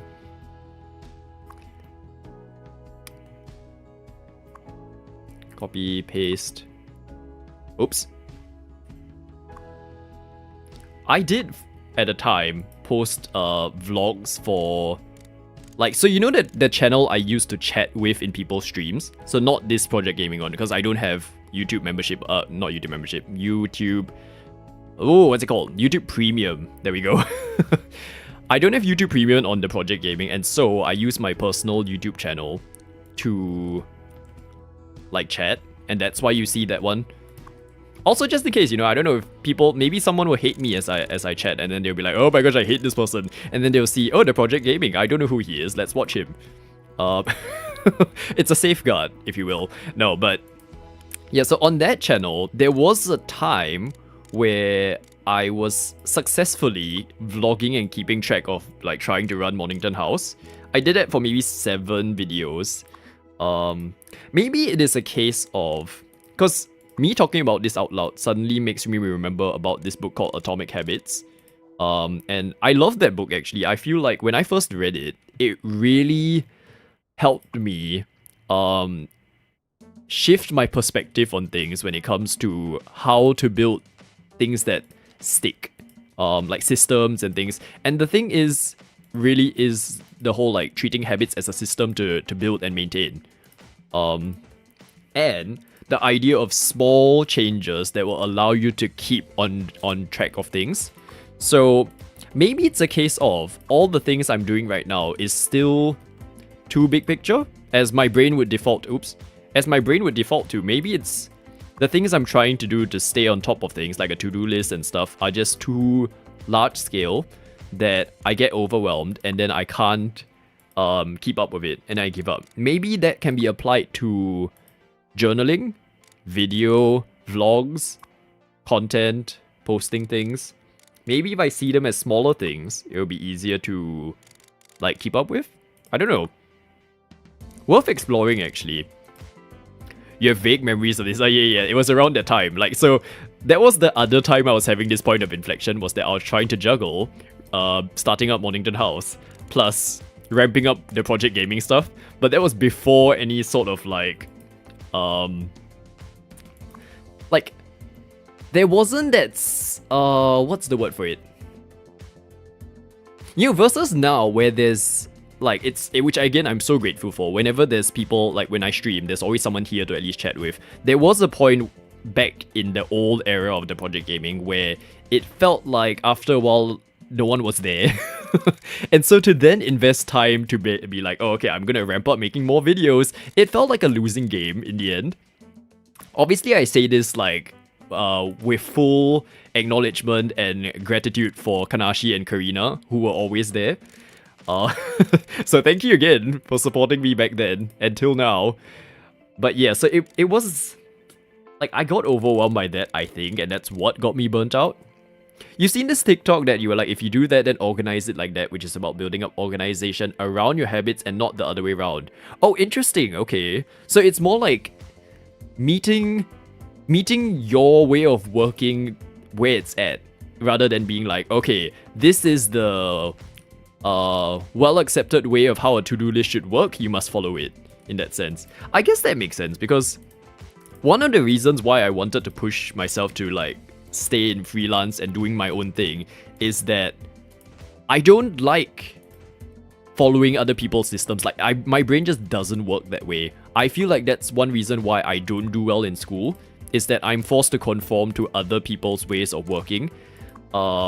Like, oh, get up at a certain time of day, you have to pay attention in class from this hour to this hour, then you have to go home and somehow still have productivity to do your homework, and like this hour to this hour shall be tuition time.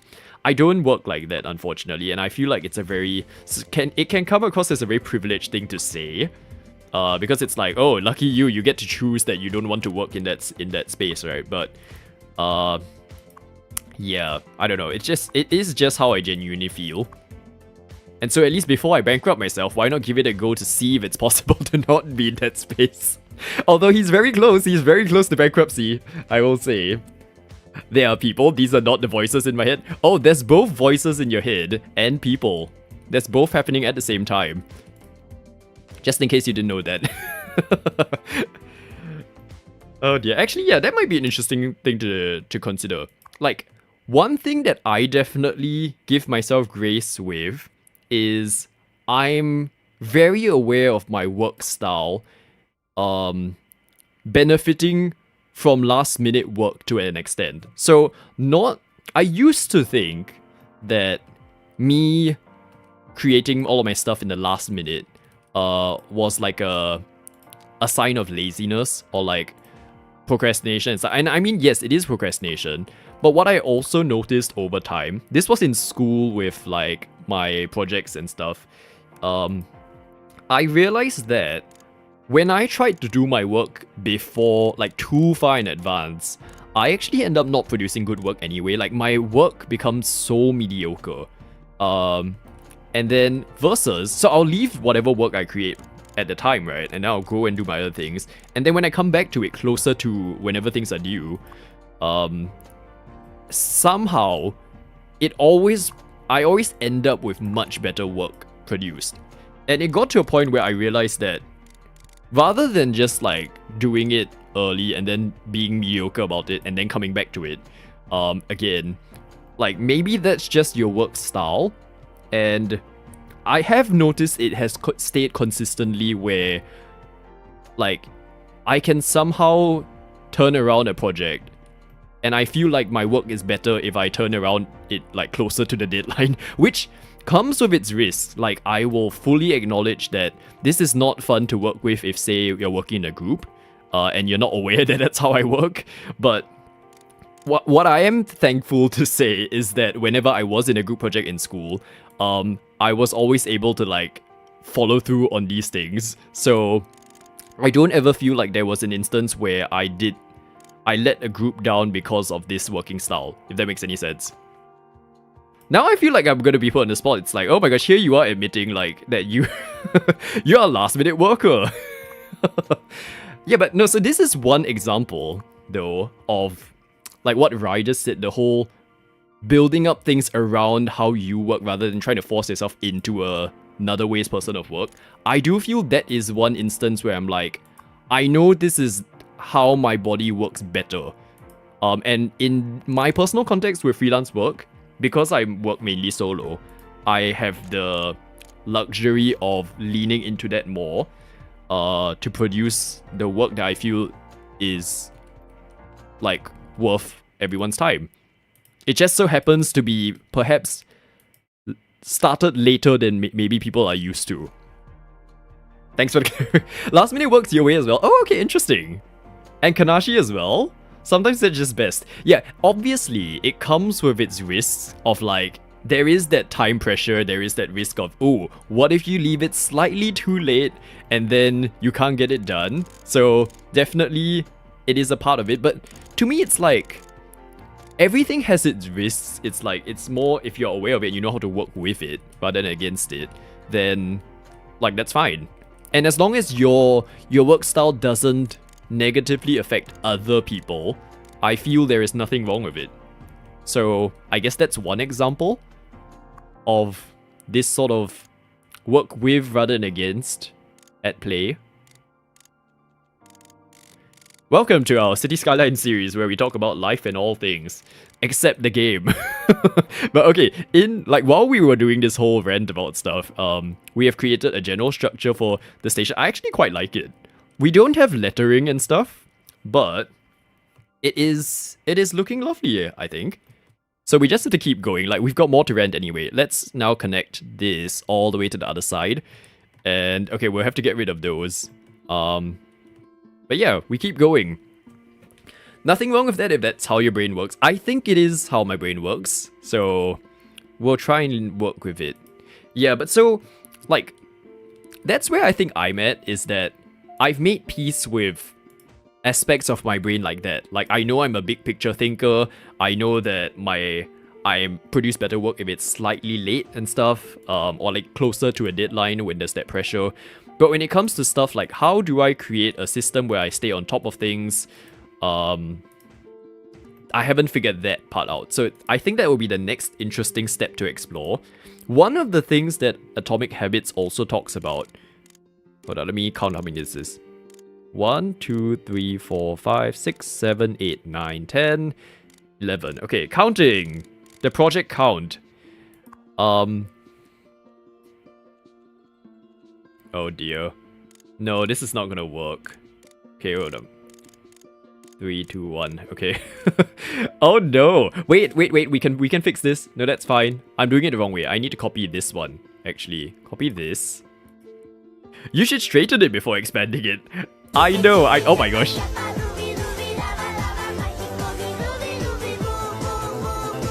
That's the second time that one has played today. Thank you, Jaden. It's okay. We will embrace it.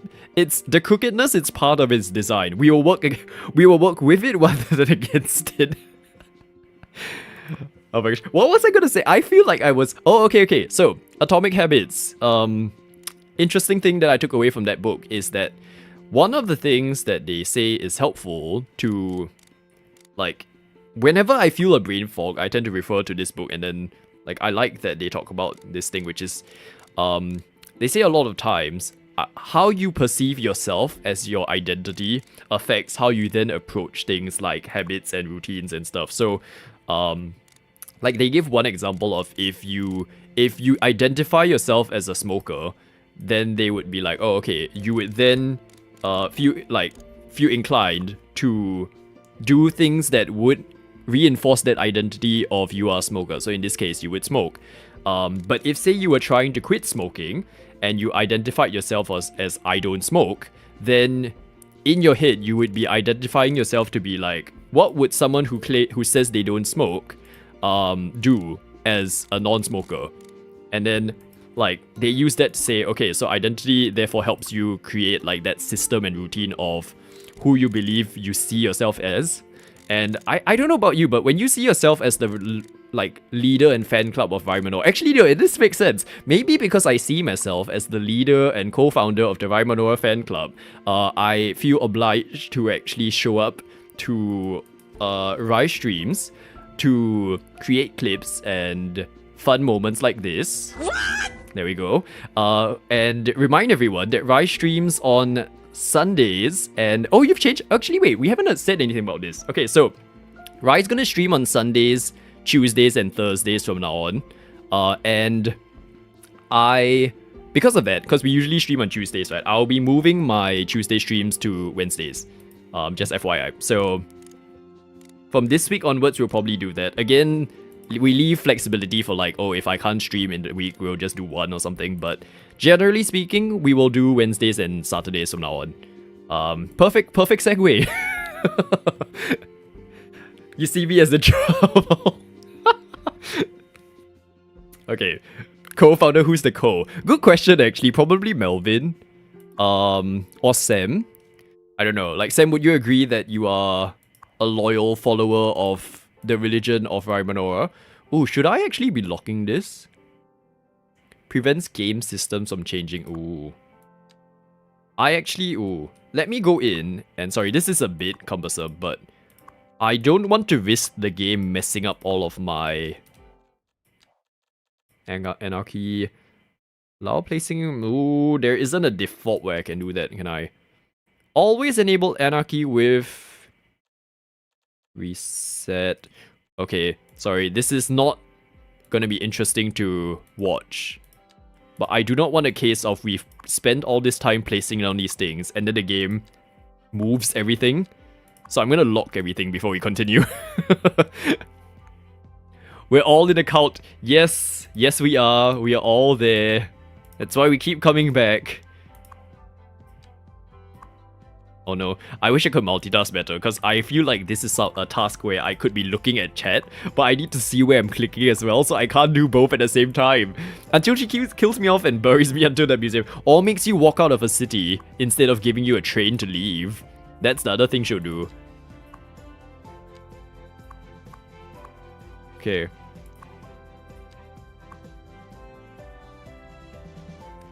That's what you were saying. Oh my gosh. No, there are other members too. They're just anonymous. Because if she finds out about them, she will send them to the dungeon. I'm immune because I've been here for 9 years. She's given up on trying to do that. But for everyone else, watch this, I learned. He likes Melvin. Be warned, everyone. Oh my gosh. Lock this one, lock this one. Okay, we're almost there. This is the slightly finicky bit about the design we've chosen, or I've chosen, is that there are so many pieces. Oh, okay. I'm gonna finger my cross. I'm gonna cross my fingers that the game won't mess up the rest of this shape. And I'm gonna like do it off stream. So I'm just gonna save. Oh my gosh. What is happening? Anonymous. Yes. Oh dear. Okay, so from this point onwards, let's do this. We're gonna cross our fingers. Nothing was mentioned. It's fine. Everything's fine. Okay, lock this. It's all fine. Nothing odd was said. Oh dear. 1, 2, 3, 4, 5, 6, 7, 8, 9, 10, 11, 12, 13, 14. There is so many more slats that we need to do. I'm half thinking we shouldn't do it the entire way. Like, maybe this bit's enough.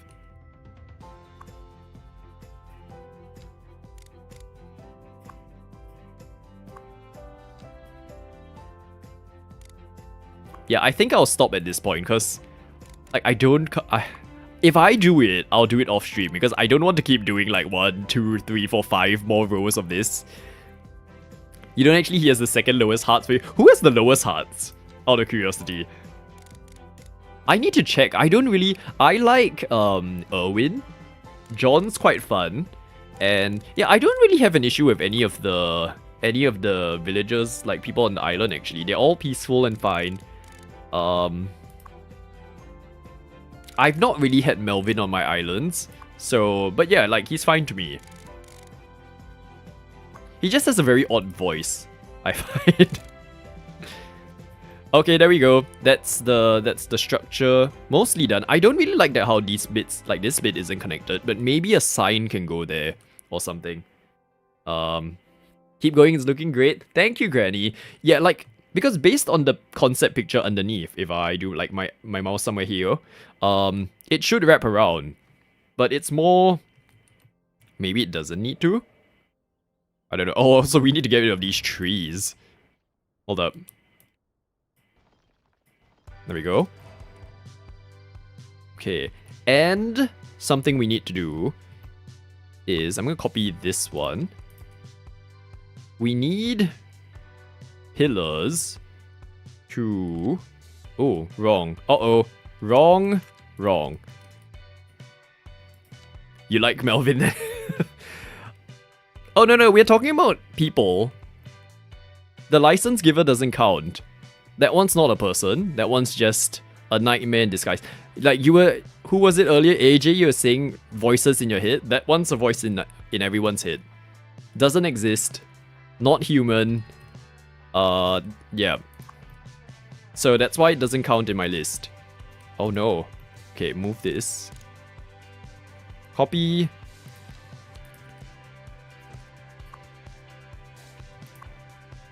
Paste. I swear, if we spend in... How long we... 2 hours for one building. Yes, we're supposed to be building a city here, everyone. Not just a single building. So can you imagine if I had to do this again? It's gonna be a 200-part series. I hope everyone's prepared for it.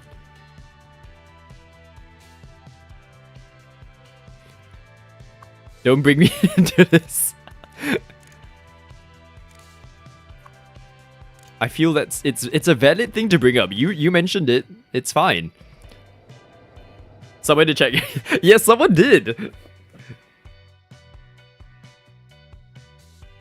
How do I... Should I get rid of this structure? I'm confused as to what to do with this structure. Hold up. Okay, so viewing from down here, it would be nice to have the entire... Oh, actually... Yeah, no, I think we can get rid of this. Let me get rid of this.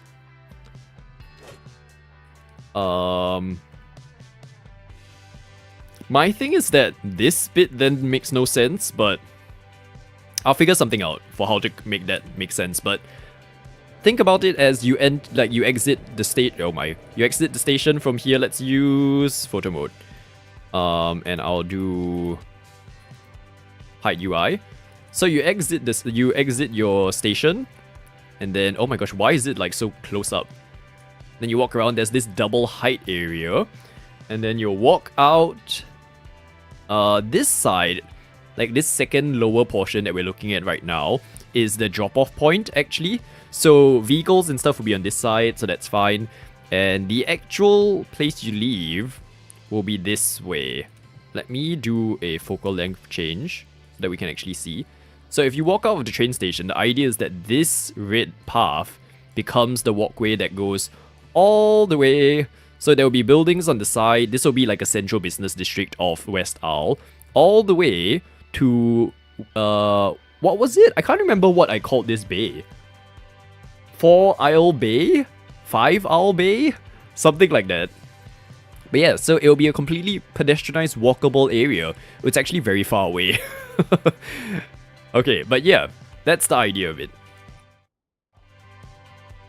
Clover is the bad, creepy NPC. Okay, yes, I agree. Clover is creepy.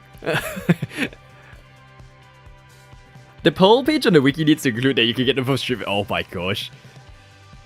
Calling Fletch Ash.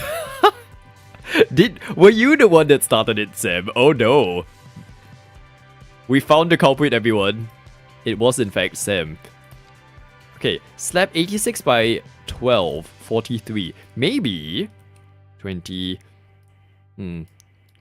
Maybe we should overlap something instead of the whole thing.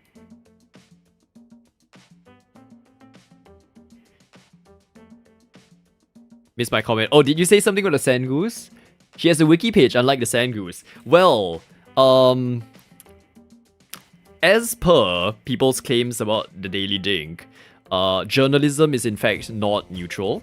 I'm going purely based on what people say, not the actual truth, which is that Azzy's hard work is actually neutral and fair. But in that case, it would appear that the wiki has been vandalized because they removed the Sangoose page, page. Right, so that's a thing. Okay, let me work on some floor textures for a bit so that we can see how this is gonna work. I don't actually know.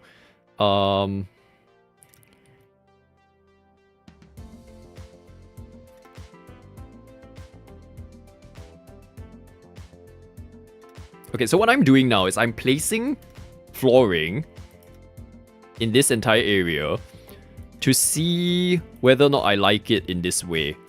For those of you who have not seen this tool before, this is how you do like flooring. So yes, you can see it is actually part of the vanilla game. So from there, then I can go in and adjust it.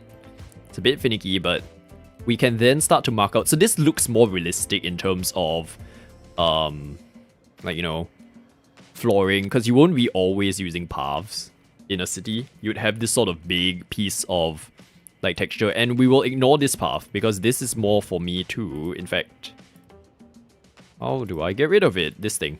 There we go. It'll be more like that. Okay, then we keep it going in this direction. Ooh. I've not actually been on the Summer Isle, other than the one time that Rai brought me there. Because we only just started on our vanilla series. Oh, actually, I should be flattening out the terrain. Hang on. Yeah, I've not... Like, the vanilla playthrough of... Oh, no! Uh-oh. See, this is why we should lock things.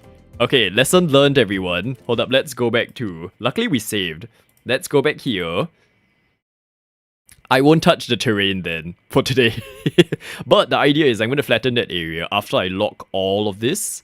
So there we go. Problem solved. We fixed it. Okay, but yeah, I really need to lock all of this before I touch the terrain. So I'll do that off stream. But if we put this back at least for the path so that we can see. So, like this. I will say though, I am so happy. Like, and we're crossing our fingers and touching wood and everything. I am so happy that the game so far has been stable. Like, remember the last few streams we did of Montai where it just kept crashing at random moments? I hope this is a sign that the mods have been, like, fixed. Because I really do not know what was causing it the last time. Okay, let's place this. Oh. Connect. Complete area. There we go. Okay, then we do it this way. So I won't touch that. It's not flat at the moment, but once I've locked everything, we'll go back in and like fix that. Okay, but that keeps going, and then we'll like add up this terrain. This, I will acknowledge fully, is not... Like, this is bent. You know the other thing that happened, Sam, on that summer holiday thing was that the thunder egg that happened right in front of our face, and it was timed perfectly to when like I threw the frisbee and then it bounced off a rock and then it literally went at the same time. So I thought I did something wrong. What memories? That was literally my first experience playing Dinkum. One of the first at least. Okay, delete this. There you go. So it'll be wonky here, but that's fine. And then what we can do is try and use... Oh, I don't know whether... Do we have hedges in this game? We've got these tall trees, which are mods. But they don't really fit this area. Is it this? No, those are too small. Those are also too small. Flower bed? Let's see.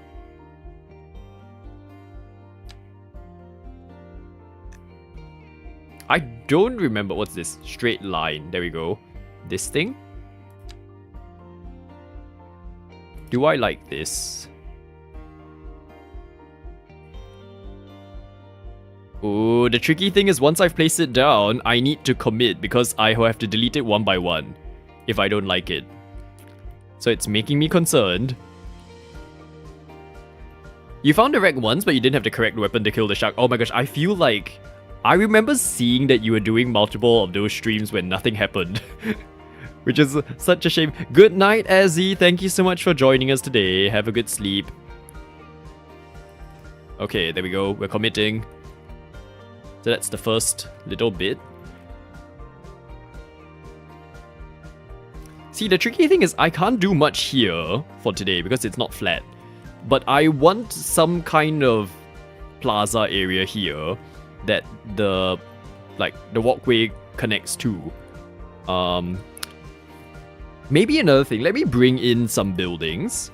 We're using the placeholder buildings, so they actually have no function. They don't run as an actual building, but they are actual buildings in the game. So that way we can visualize. And I want to use something that brings in this similar slat design, which I, fingers crossed, we have. Rectangle. Oh, these are quite nice actually. They do quite fit. Let me see the options we have. Okay, so there's this. There's... Ooh! Okay, we do have actual decent options. Yoshi! Oh my gosh. Hello. It's always Yoshi today. If you have pontoons, it's easy with an iron spear and no food. I don't even... Was it a case of like, you just couldn't find it? I can't remember what exactly happened. Okay. Are you... Is that the ground floor? Oh, it is the ground floor. Okay, that's weird. Let's see.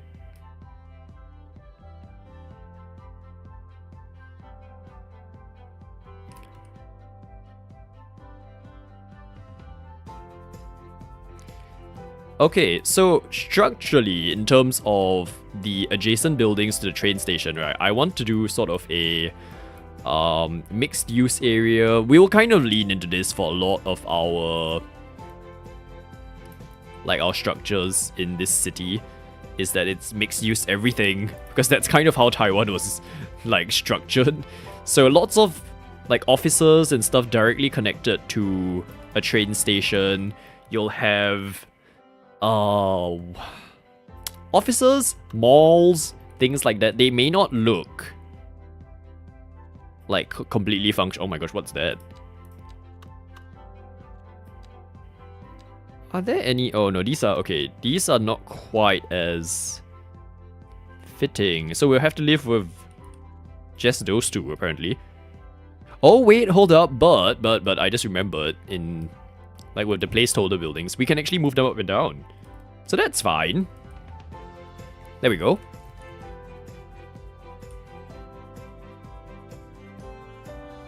There. Oh, I forgot the wonders of being able to adjust my buildings.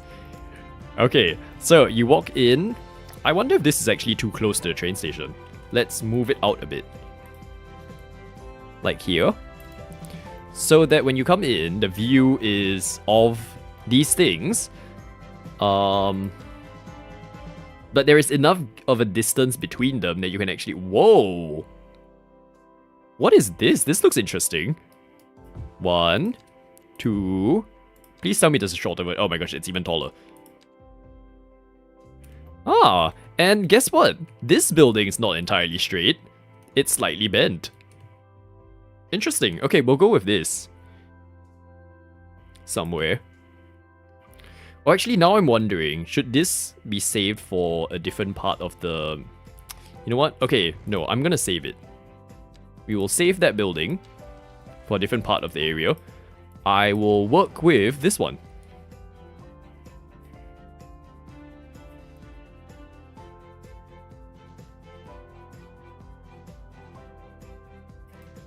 Okay, so because I said here is going to be a plaza, this second set of buildings will start slightly further, so there will be a bit of like staggering asymmetry, stuff like that all around. In fact, I'll stick it out like this.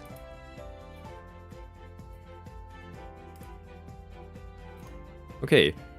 This is almost like the district that they just opened in Singapore. There's this interesting viewing corridor that they built as part of the design of it, which I find very fascinating. Okay, so we copy this. Oh, wrong one. Copy this.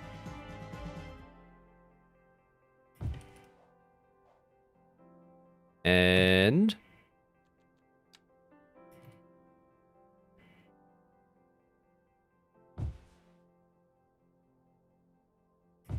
like this. So clusters of buildings that... I'm actually wondering, should I do like a bridge that visually connects them all? Is my question. Yes, in this specific case, the buildings are not straight. Like all of these lines.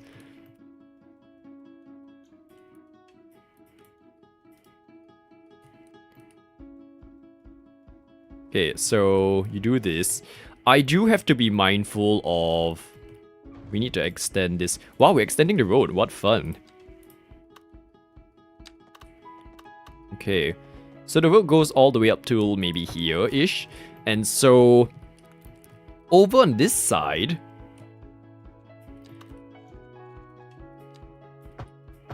there, that is a 4-lane road. What I might do for a specific segment is, in fact, this one perhaps. Okay, road-wise, we need to be mindful because there's gonna be a lot going on this area. Let's break it up. What's this? Road maintenance service block. Okay, break it up here. And I'm gonna go into this other mod called Road Builder and customize my roads. So let me add another lane.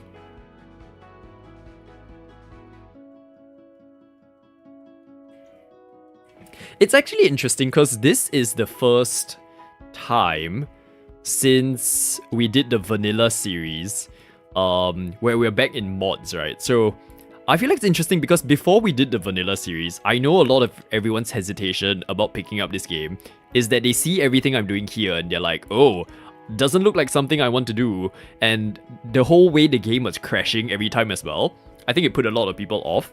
So it's interesting to see now that we've done the vanilla series, how like, oh gosh. Thank you, Jaden. The Rattling Bog and the Yoshi is in full swing today. But yeah, it's interesting to see how now that we've done a vanilla series, people like have decided like, oh, actually, it looks like a game that I enjoy, and then they actually try it out and they enjoyed it and stuff like that. That has been lovely. Okay, let's do this, and then like this. I'm gonna do like a fake underground entrance sort of situation. Okay, well, I mean, even when it's a fake underground thing, that's a bit steep. Let's fix that. Let's try again. Hopefully less steep. Oh no, wait, the underground bit's still there.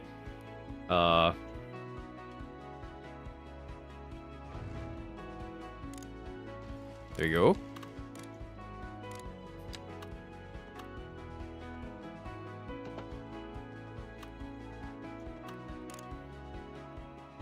I hope this works. I can't remember how immediate the tunnel transition is. Fingers crossed. Yes, okay, it does work. Lovely. So, can you imagine? It's still very steep, but the car park transition, oh my gosh, not very smooth. We'll blame it on poor road construction, not my design. That's fine. Okay, but so that bit here is 4. Place more. Uh-oh. Copy this. Replace. Okay. Then we do this. There we go. So this little slip road actually leads directly into the car park. I do need to switch up the roads a bit. Oh, I just realized the entire time the city has been running. I didn't pause the game. So, uh-oh. Hold up. Wrong. This road, the 5-lane, I need to edit the median here. Yeah, there we go. Right, remove all of this. Oh, and remove this. Then we go in and yeah, there we go. Like this. The locals will know to slow down while in advance. Yeah, I'm sure. Everywhere you live, there's one of those roads where you're like, okay, I know it's not been built well. I need to just drive carefully around there. This is gonna be one of this city's roads. I say one because now that I'm thinking about the highway that we built. Oh my gosh, wait, where is it? Where is our spaghetti? Oh, our spaghetti. Sorry, not our spaghetti. This is inspired by Taiwan. Our noodles. This one's a tricky one to remember which way to turn because you have to like join this lane, then you need to commit to which side of the junctions to go, and then immediately after you commit again to another side. And then you turn. I feel like this is gonna be an accident black spot in real life, but it's not real life, it's fine. So where else? There was something else that I feel... I do feel Cubby Cliff Central in itself was okay. Like, the roads were very smooth, generally. It was just the noodles. The noodles were bad. Noodles were not the best choice. But it's okay. So, we have that. Ooh. Why does it have the parking lane? It shouldn't have it. Okay, as long as no one parks on it for now. That's fine.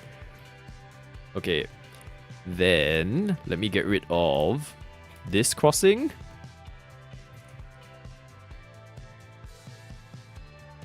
Actually, this doesn't even need to be a stopping thing. Because that should be just for... Remove all of this. Yeah, no one should be able to cross or anything there. Ta-da! And then... Oh! Oh, so close! 16 seconds!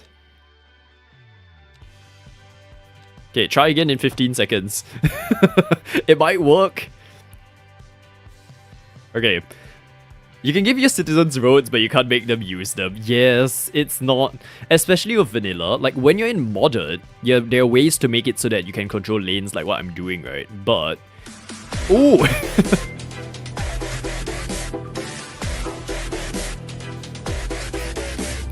Very loud, thank you. Hi, Hyena, welcome in. Welcome to very complicated road situations in City Skylines 2. Oh dear, hold on. I'm trying to like think whether this car park situation was a good idea. I'm not sure. It's okay, we'll live with it first. What's the worst that could happen? Okay, this building is not supposed to be part of this cluster, so I'm gonna move it. And that basically forms the start of the mixed use area, right? So that could be another cluster here. Maybe instead of offices. Right now we've been using all the placeholder offices. I'm gonna look at the commercial stuff. It would be lovely to have a hotel directly at the train station. Convenience and stuff. So like this thing. Okay, loving all the sounds today. I need to add more. I feel like there are a few that are worth adding. I've just not really been, like, getting into it. You see, roads galore, yes! So, we spent 2 hours creating this funny structure for our train station to hide the existing design. And then now we're trying to build up a little mixed-use area around the station, because this is supposed to be one of our city centers. Like there's four different ones. Oh my gosh, AJ! 2 hours and 15 minutes in. Congratulations for being first. Seems like you two have given us a nice day. You popped out on my homepage. Oh, lovely. Thank you for dropping in. Do you normally play City Skylines yourself, Hyena? Like, what made you click? Well, I mean, you wouldn't have known the conversation we were having. So I'm guessing it's something else. But yes, lovely to have you. We'd love to get to know you as well if you play like any sorts of creative games, stuff like that. Okay, I do want to figure out... Let's do a fake bridge, if you will. You've got fake news in the world these days, we shall now have fake bridges. Cable-stayed pedestrian bridge. That would be funny, like to have that just going across a building with no context. This one's okay though, like we could have a pretend situation of how from up top.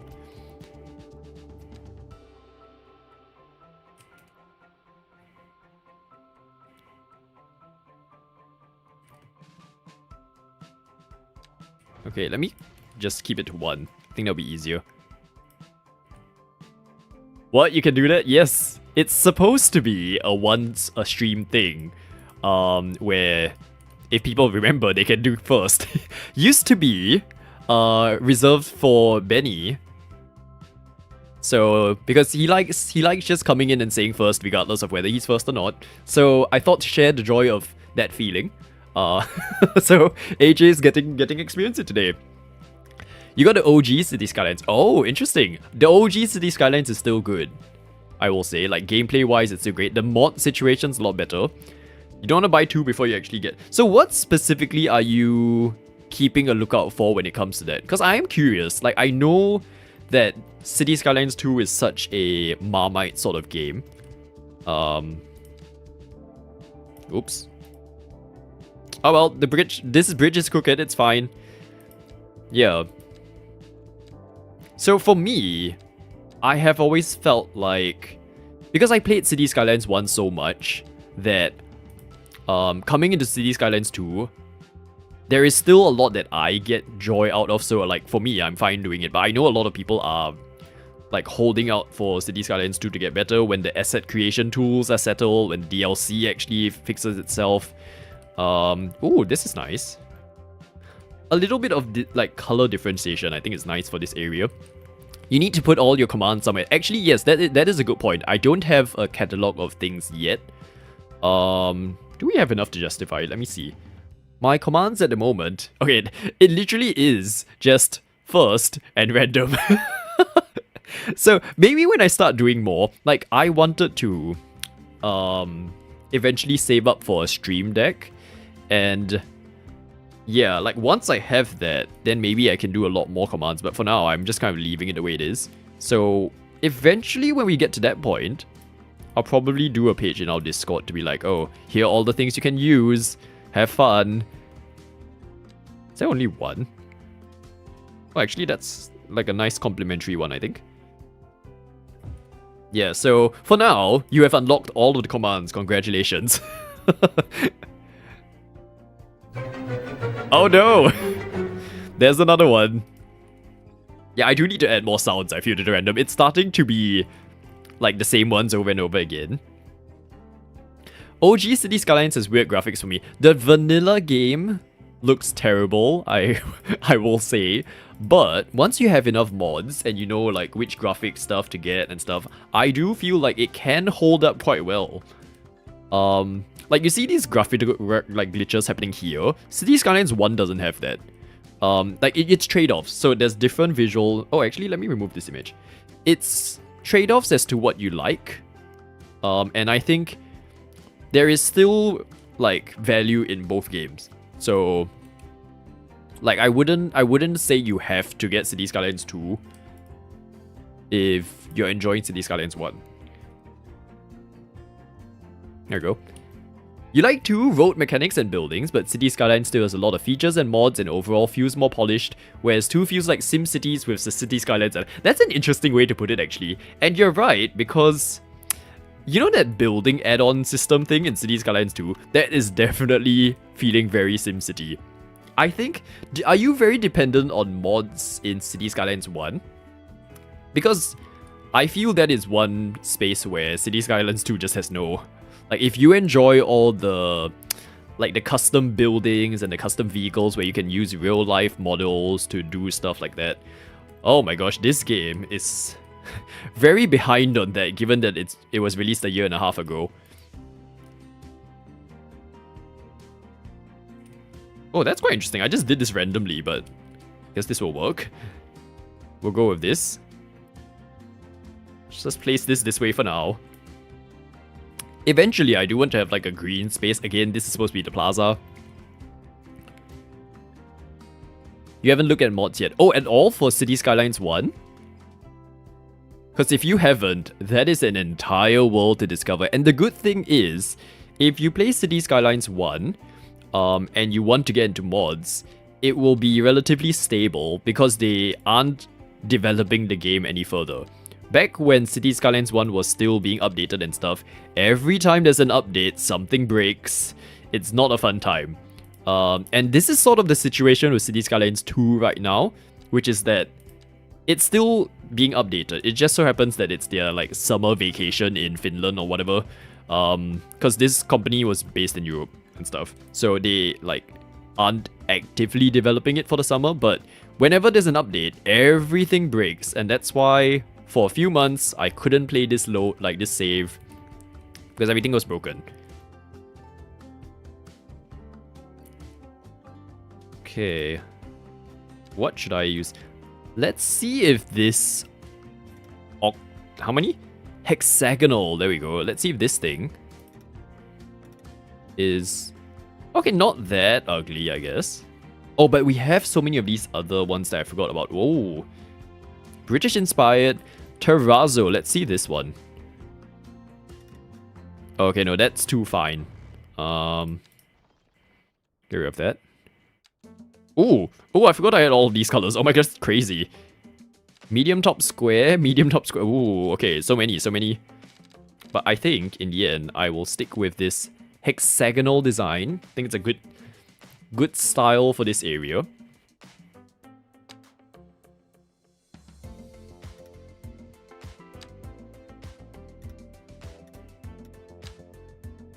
Okay. City Skylines 1 just has to be played with mods nowadays, yes. 2 will get there in time, you're dependent, because it's unplayable without mods. For 1 or 2 specifically.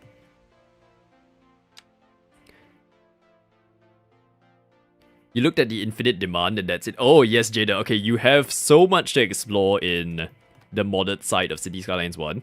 There are all sorts of like custom vehicles you can get, custom buildings, like there are subway train models that are actually real life designs that you can get as well. Lots to explore in that sense. That's another thing about City Skylines 2, the whole surface painting part. Oh yes, so I am using, like this is a modded series that we're doing. So some of the floor patterns are modded, but the system of doing this is part of the game. Like it's a vanilla feature, and you can use default textures to do a similar effect. And yeah, I agree with you on the road mechanics for 2. Like the way you build roads in 2 is a lot better. Having said that, you know how in City Skylines 1 you can't crisscross a road over itself? Like you have to join it up to here before you can keep going. Whereas in City Skylines 2 you can just go over a road. Because I've played City Skylines for 10 years, I still do it the City Skylines 1 way, where I will connect up to a node first and then do a second one. 1 is basically unplayable without mods. Oh, the music in City Skylines 1, like the default sounds. Ooh. Not a great... Ooh, what's this? Natural stone. Oh, should I use this instead? Not great. Oh, that's quite nice.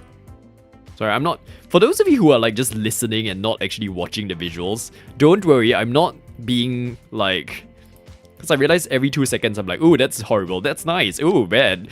It's all different things. I'm sorry for the confusion. You're fine. Everyone's fine.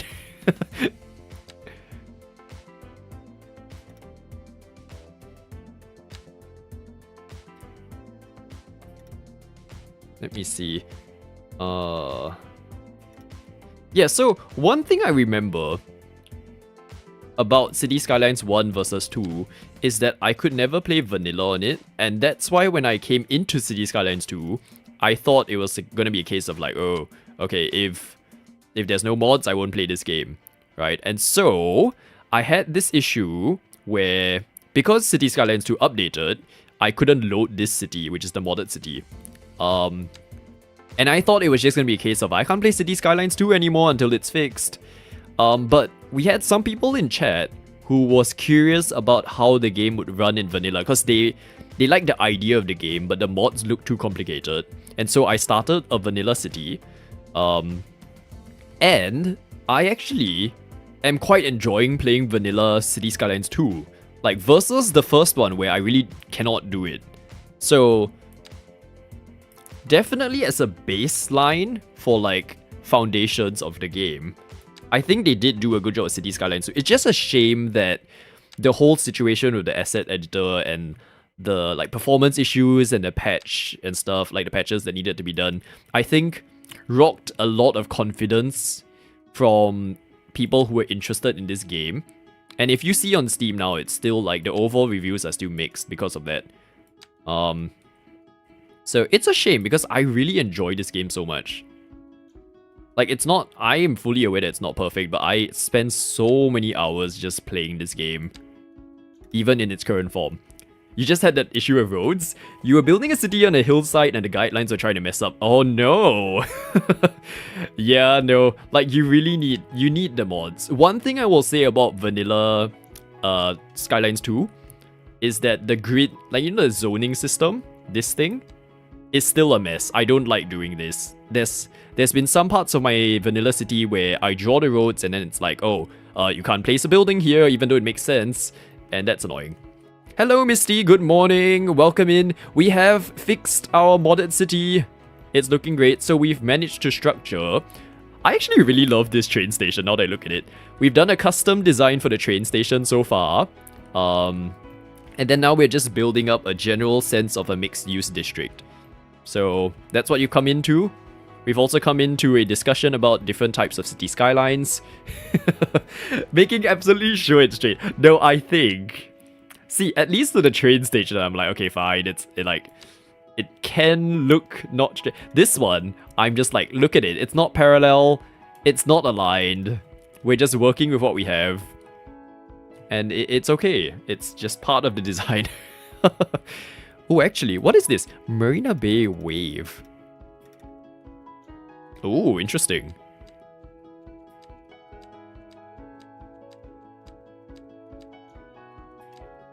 Okay. Now, one thing I will say is that... How am I going to do this? I want to create some, like, green spaces in here. And this is where things get a bit annoying. Let me try and see if it even works. Yeah, see, no, it doesn't work. So I have to... One downside about this system of doing the surface thing is that if you want to do, like, stuff inside it, you have to do it in halves, which is very weird. So here's me going in to, like, place a second one and then having to adjust it so that it overlaps with an existing... Oh, wait, no. Wrong pattern. Replace. Marina Bay looks really nice. This one, I believe that Marina Bay one was a mod, I think. Because I was looking at the Discord and it looks familiar. Here's me. I'm sure you do that in City Skylines 1 as well. Like, sometimes you just download stuff without realizing what you've downloaded. Because you go on a spree. Like, if you ever start picking up City Skylines mods and stuff, you will go on a little shopping spree of... Like, ooh, I want this, I want that. And then you go into your game and you don't remember what you added until you see it. And it's like, oh, okay, I added this to the game. Okay, how is it... Sorry, I need to refer to...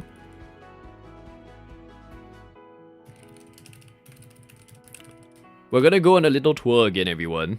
at this rate, because I need to refer to stuff. This is the district that I'm... What is it, this thing? This is the district that I'm referring to for Singapore. This thing just opened. It's like a little mixed-use area in the northeast.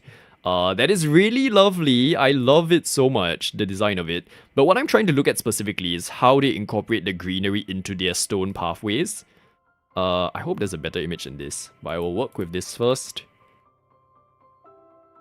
Okay, so...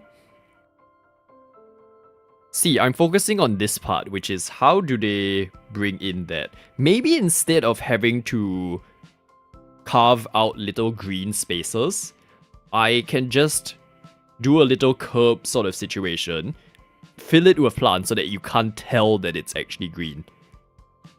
Just today you were experimenting with the intersection marking tools. Oh, that was one of my favorite mods in City Skylines 1.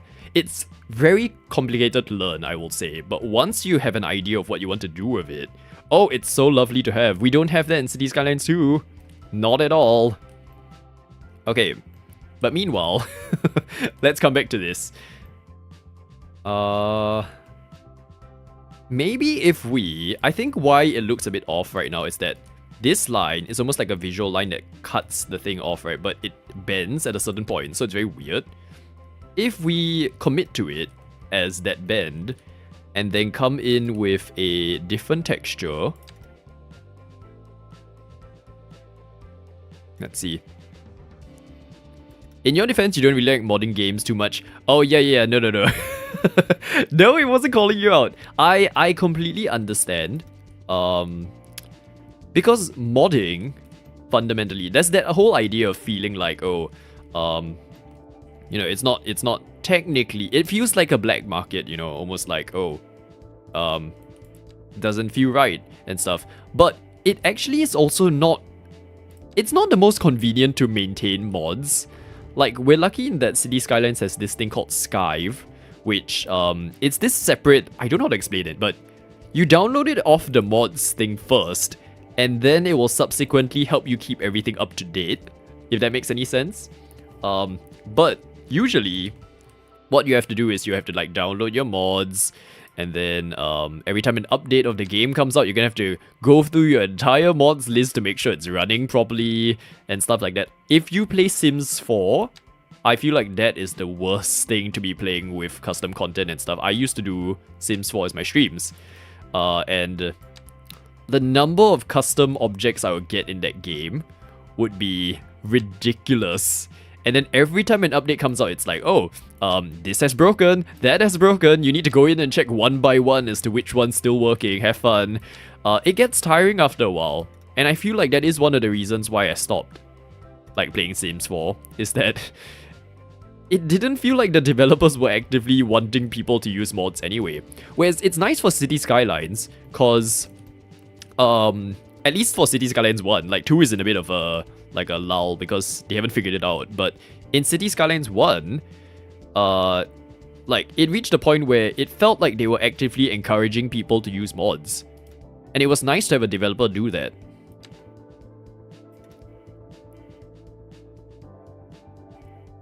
Okay. Wicked Whims or bust? Oh dear. So when will we see a Wicked Whims sim stream from you, right? That's the real question. CC doesn't break too much, it's the mods that get real bad. I think nowadays the CC is fine. I agree with mods, they break all the time. There was a point in the furniture situation with Sims, where it just felt like every other time they added a new feature for builds, it breaks existing. Like the windows broke a lot. The doors broke a lot. Stuff like that, you know? Misty has played with Wicked Whims, very spicy. Oh my gosh, Misty. What other games do we play? We usually do all sorts of creative gaming stuff. So City Skylines 2 is probably my favorite. We also do, at the moment we've been doing Planet Zoo. I've done Minecraft. We do Dinkum as well. And I used to do a lot of Sims 4 for building. And that's actually what you'll see mainly in the video tab. I'm thinking because we had this discussion earlier in stream, right? The whole idea of wanting to dedicate more time to making content now that memberships are going to be a thing for this channel. Maybe I should start doing videos again, like City Skylines videos, like tips for if you're just starting out in City Skylines, what are some things that you would do? Like for me, and I mentioned this to Granny when she first started playing City Skylines, right? Is that my biggest tip was always don't treat the demand bars as like a, oh, I must get rid of it sort of thing. It's like the demands are a guide, but you shouldn't build purely to alleviate demand. Because you just end up building non-stop and like growing your city too fast, and then everything collapses. So I feel like it's tips like that I would make a video for, having played this game for like 10 years and feeling like I generally have an idea of how to play the game now. So I don't know. Like if I give myself more time to make content, that's stuff I could do, I guess. Oh, that's too high. I did also want to do kind of overview videos of stuff we built on stream. Is that gonna play? There we go. Yoshi again! You have a thing with Yoshi, Jaden, I feel. But thank you for the random. What was I gonna say? Oh yeah, so, like, I actually record the Montai City streams as footage, and what I could do, potentially, is do it into, like, you know how on YouTube there are people who actually, one idea, like one example is infrastructurist. He does it, so I don't know how these YouTubers do it, as someone who is on YouTube right now. But they'll like record themselves, and then they'll build, and then they'll time-lapse it, and then they'll be like, oh, okay, so on this episode, I'm building this. Let me build it, and I'll come back to you. And that's their, like, YouTube series. And I look up to them so much because I do not know how they can bring themselves to record all of that, and then sit through it and be like, okay, yes, I'm going to edit it now. My job is literally to edit stuff, and even then I'm like, oh my gosh, I can't bring myself to sit through this entire thing again and watch it, you know? So I would like to do it, but I feel like the whole situation of editing might get very overwhelming. We will try, I feel. Like, I do want Montai City to become, like, at least a series. I don't like that doesn't fit. Okay. Maybe have some editors. Oh my gosh. Is anyone willing to volunteer? I don't have much funds to pay anyone else, let alone myself. But if you would like to volunteer, we can possibly discuss. Yeah, no, I don't see myself ever reaching that point. So it'll have to be all self-run. Have you ever watched Oh my gosh, Let's Game It. I don't know how he... Oh, hi, Humberto, hello! Is that a bird? Hold up. How do I spawn? Is that a... Does it spawn? Please spawn! We need to make this joke. Oh no, I don't think it even plays down. There we go. Are these birds, Humberto? Are these... Hold up. We can even do this. Oh my gosh, it's the point of... Oh, don't puke, people! It's the point of view of bird. There's a bird in our stream. I do not know how Let's Game It Out does it. If you don't know who Let's Game It Out is, he's a, like, YouTuber. Oh my gosh. He's a YouTuber guy who does, like, the most ridiculous things in games. He tries to break every game, basically. And he goes on for hours and hours, and he's like, let's test this system, whether it works. Let's test that system, whether it works. I have no idea how much footage he has for each video, or how he has the time to sit in a game and, like, do all of that. But yeah, so I do not know how he edits it. Completely deserves, like, all the recognition he does, though. His videos are so well done. Really hilarious. Okay, I don't know what to do. Humberto, what have you done to our city? I don't know what to do with these birds now. Like, how do I get rid of the spawners as well? Okay, here, this thing. Please don't destroy... What's this? Bypass confirmation. Humberto, I do not know how to delete this, Humberto. How do I get rid of it? Oh no! Are they just permanently gonna be part? Okay, well, I mean, you always need, like, birds and pigeons in the middle of a city. That's fine. Let me save, actually. Just save after messing our entire city up. There we go. I would have left it in the bird's eye view a bit more, but I worry about motion sickness for people. So, yeah. But that was a really cool view, actually. So anyway, back to this curb situation. I feel like... Give me a moment, everyone. Let me just, like, focus in on this a little bit, just so that we're not constantly distracted. I want it to align properly with this thing. There we go. Okay, that's better. Right. His Satisfactory videos were insane. Oh, I haven't actually seen that one. Satisfactory scares me. Like, I saw Rai and one of the KDs, I think it was Dave. We will never know these days. No, but it was Dave. Like, do Satisfactory. My brain does not understand it.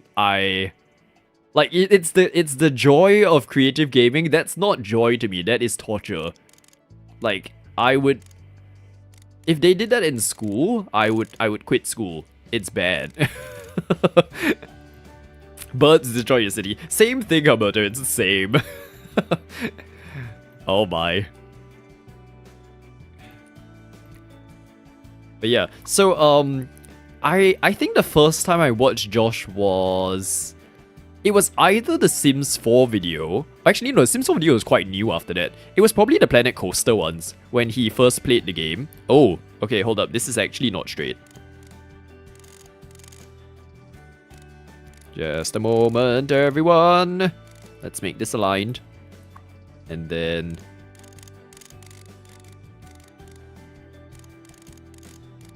Oh, Hyena, actually, while you're here talking about mods in City Skylines 1, do you use procedural objects? Because to me, I miss that about City Skylines 1. Because there was such a granular way of doing things, and you could scale things up and down. That was so lovely to have. Okay.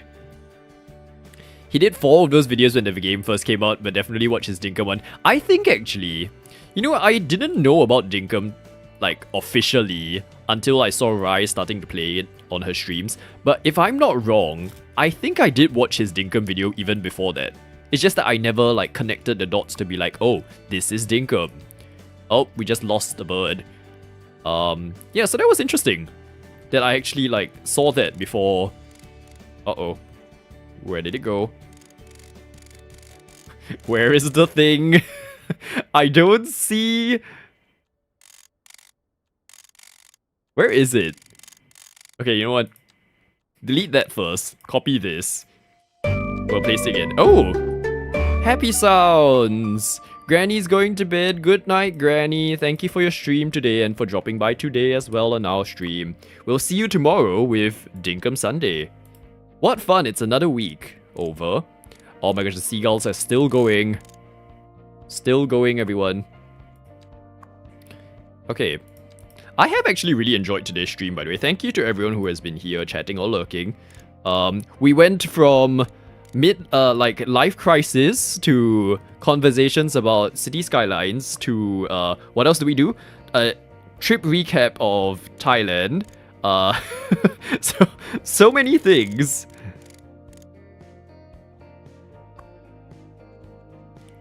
Okay, you haven't tried procedural objects, you're mainly a roads and intersections kind of guy. Ah, okay, interesting. Yeah, that procedural objects doesn't really touch it, unless you like to decorate your roads, in which case it's useful. Do you have a Discord? I have a command for it. Whether the link works is another question. Let me try. Okay, so you can try and join this, and let me know if it does. Oh, by the way, for those of you who have joined the Discord since the Dinkathon, thank you, by the way. If there are more channels that you can access once you, like, react in the rules channel, so as long as you thumbs up, the rest of the server will open up. We're still kind of, like, figuring out what to do with the rest of the channel, but yeah, like, feel free to just use it to share whatever gaming stuff you're doing. And we'll love to have you there. Thank you, Hyena. We appreciate it. That's 3... Wait, 3 what? Wasn't paying attention. What are we counting? Project count has lost track.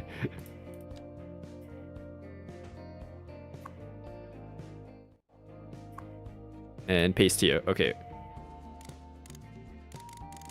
I actually think we'll include this, like this song, this radio station in our like series now, like in our streams now, it's actually quite a nice balance of like chill but also upbeat.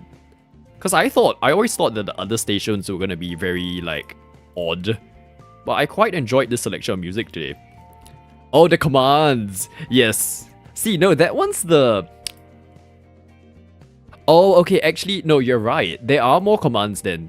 Sorry, I have my commands spread across 2 different things. So on one of them, the one that plays sound, connect with YouTube. The one that plays sound, there's only the number I said, which was 2. But that just reminded me, I do have a different system there. Let me see how many we have on there. Because on that one... Sorry, if there's chewing noises, it's because I have like Thai milk tea for my dinner, and it has grass jelly in it, so I have to like chew on it. Let's see. I have... Oh, apparently I have uptime. Let's try that. I've never tried it. We've got uptime, we've got...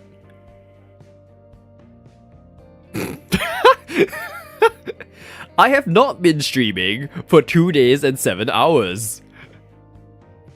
Okay, but my custom commands, we've got... Oh, okay. So on any stream where there are games that have inventory, there's a pockets command, there is a Discord command, and then there is... Let's see, okay, the rest are all like shoutout commands. Oh, there's a freezer command. I don't know if it works. Oh my gosh. Maybe it's time to reconsolidate the different bots. Actually, it's good because, like, I do have a reason why they're separated. It's just that I forgot about one of them. So, on one side, it's easier for my moderator, Rai, to actually, like, go in and actively add things. Because my other software, is native to my computer. And she can't go and, like, edit stuff on the fly. So, that's why I have both. And my other software, this native one, allows me to play sound effects, but the online one doesn't. So, let's see if... Oh! 36 seconds. Let's see who gets it. Best of luck. Good luck counting, everyone. But yeah, so there's like reasons why they're separate. And honestly, the reason is I started with one, realized that one of them couldn't do sounds, and then I moved to the other without getting rid of the first one. That makes sense. I'm sure.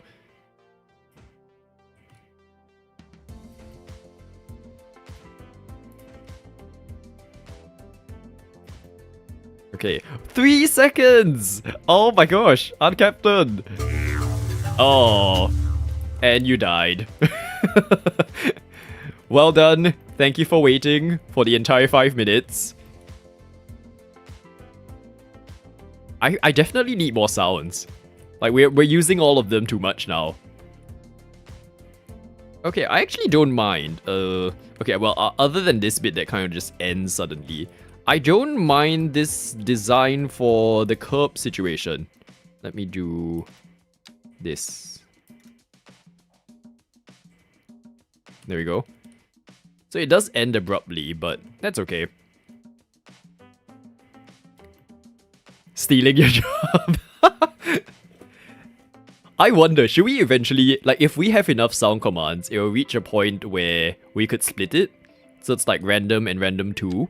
And then there will be different cooldowns for both. So then there will be like multiple chances for you to get your random sound in. But it's so fun that actually, like, thank you for using it, by the way. Just a fun little thing. When I was watching streams on Twitch, like, I was that person who would tend to cause chaos on people's chats. And so back when Twitch, I wouldn't say allow, but they just didn't say anything about you using copyrighted music. People used to play like actual songs and stuff, and I used to always add fun songs to the queue, like Venga Boys and Steps and all those funny things. And because it was YouTube links, right, you can add like all sorts of random things. So unfortunately, now with DMCA, it's not really a thing anymore. So my alternative for my stream is to do sound effects, because that's the next best thing. And there used to be things as well, like on Twitch, where subscribers on Twitch, which is like the memberships of YouTube, they got special sound effects that only they could use. Oh, actually, maybe we can start doing that once we have our memberships. I need to look into it, but if it works the same way it did on Twitch, I could have it so that members can have like a special sound that only they can use. I'll have to look into that. Oh, Humberto remembers. I thought you'd find it annoying. No. Like, because I can set it to be the amount of cooldown I want, right? So to me, that's the amount that I'm comfortable with. Like, every 5 minutes is fine. As for those of you who are here lurking or trying to sleep to my streams, I'm not sure. But for me, I'm fine. Too much technicality. Oh wait, sorry, I missed it. You could also run it on a virtual private server. Oh, okay, yeah, that probably is too much of a... I wouldn't know how to set that up at all.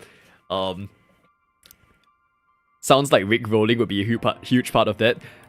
I don't think many people did the Rickrolls, in fact. We were too busy enjoying other sounds that... Yeah, no. Was there ever a Rickroll on that stream? I don't think so. Oh! Wrong! We just moved the entire thing. Okay. Whew. Thank goodness for undo. I don't think anyone did it. Let's see. Give me a moment, everyone. Let me just like figure out this surface thing and then we'll get back to you. We'll get back to you shortly. Cause it's again the whole situation of I wanted to align this way.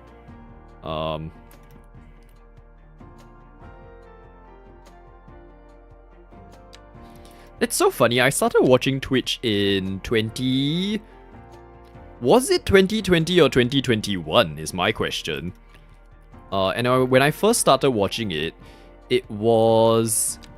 Why did I start watching Twitch? Was it because of Sims? Might have been because of Sims. Was it Sims or Minecraft? It was probably Sims. I don't remember exactly who it was that made me watch Twitch. I actually think it might have been... For those of you who play Sims, right? There is this custom content creator called Hey Harry. I think it was because she was doing streams. If I'm not wrong. I can't remember, it might be wrong. But from there, I started staying around on Twitch. Unrelated to the popular song by the Bee Gees called Staying Alive. Although I did do that too, I guess, given that we're here. Yeah, so from there, then it was like getting to know people who did Sims, and then some of these people who did Sims also did other games. Surprisingly, the one game that I never really had someone to watch as like a streamer was City Skylines. City Skylines was always just like a personal thing of, oh, I enjoy this game, I'll play it. But yeah, there was never really anyone I watched on Twitch or YouTube that was specific to... Oh, actually no, okay. On YouTube, there used to be this guy called Strict Toaster. That's the one that I used to watch a lot in City Skylines 1. He doesn't make content anymore, but now for City Skylines 2, I mainly watch Infrastructurist and this channel called Palm's Time. And Palm's Time is currently doing a series. I don't think he does commentary, but his videos are so well, like the B-roll is so well done. He's doing a city inspired by Singapore, actually. So I've seen some parts of it. It's convincing, like it does look like it. So, really impressive. I think Rickrolling would never get old. Yeah, no, it never will. It will always be a thing that we will embrace. Should I do that? No, wait, okay. We can't do Rickrolls because it's a song. Like, it's too long of a song for me. Unless it's just that start where it's like tudung, tudung, tudung, tudung, and then we stop. So it's like a Rickroll of a Rickroll, you know? It's like it's teasing of... We're about to Rickroll you, but it never goes anywhere. I think that would be funny. Okay, I genuinely do not know what shape we are creating anymore. I'm just going with the flow of this. And I still see the seagulls going everywhere.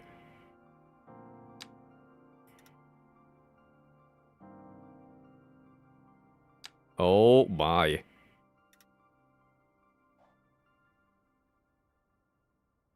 Okay, but I think what was lovely about the whole getting into like watching the Sim streams on Twitch is that I got to know so many people as well.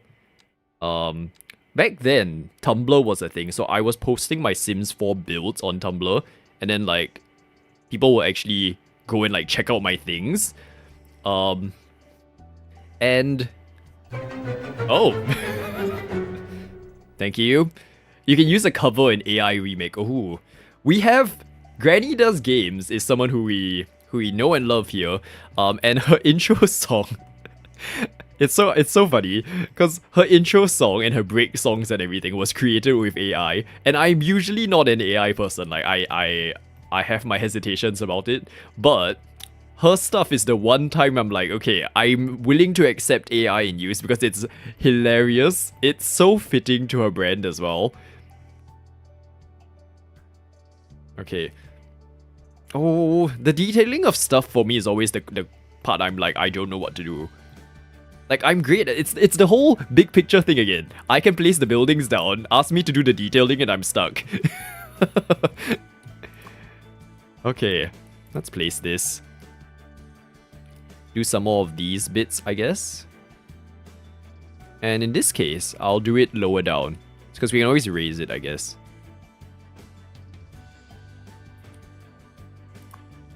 Okay. Oops. You still have Sims Tumblr page that you check every day. Oh, is that... So how's the state of Tumblr? I'm, like, not averse to revisiting it again, because I actually quite enjoyed the creative process of posting on Tumblr. Something about it, because it's text and picture heavy, and you don't, like, you're not limited to, 280 characters, all of those things, right? And I just found that it was the best way for me to share my creations in Sims in, like, at a level of detail that I was happy with. Because I could post all the pictures, I could do a text explaining it, I could say like, oh, this thing I used came from this model, stuff like that.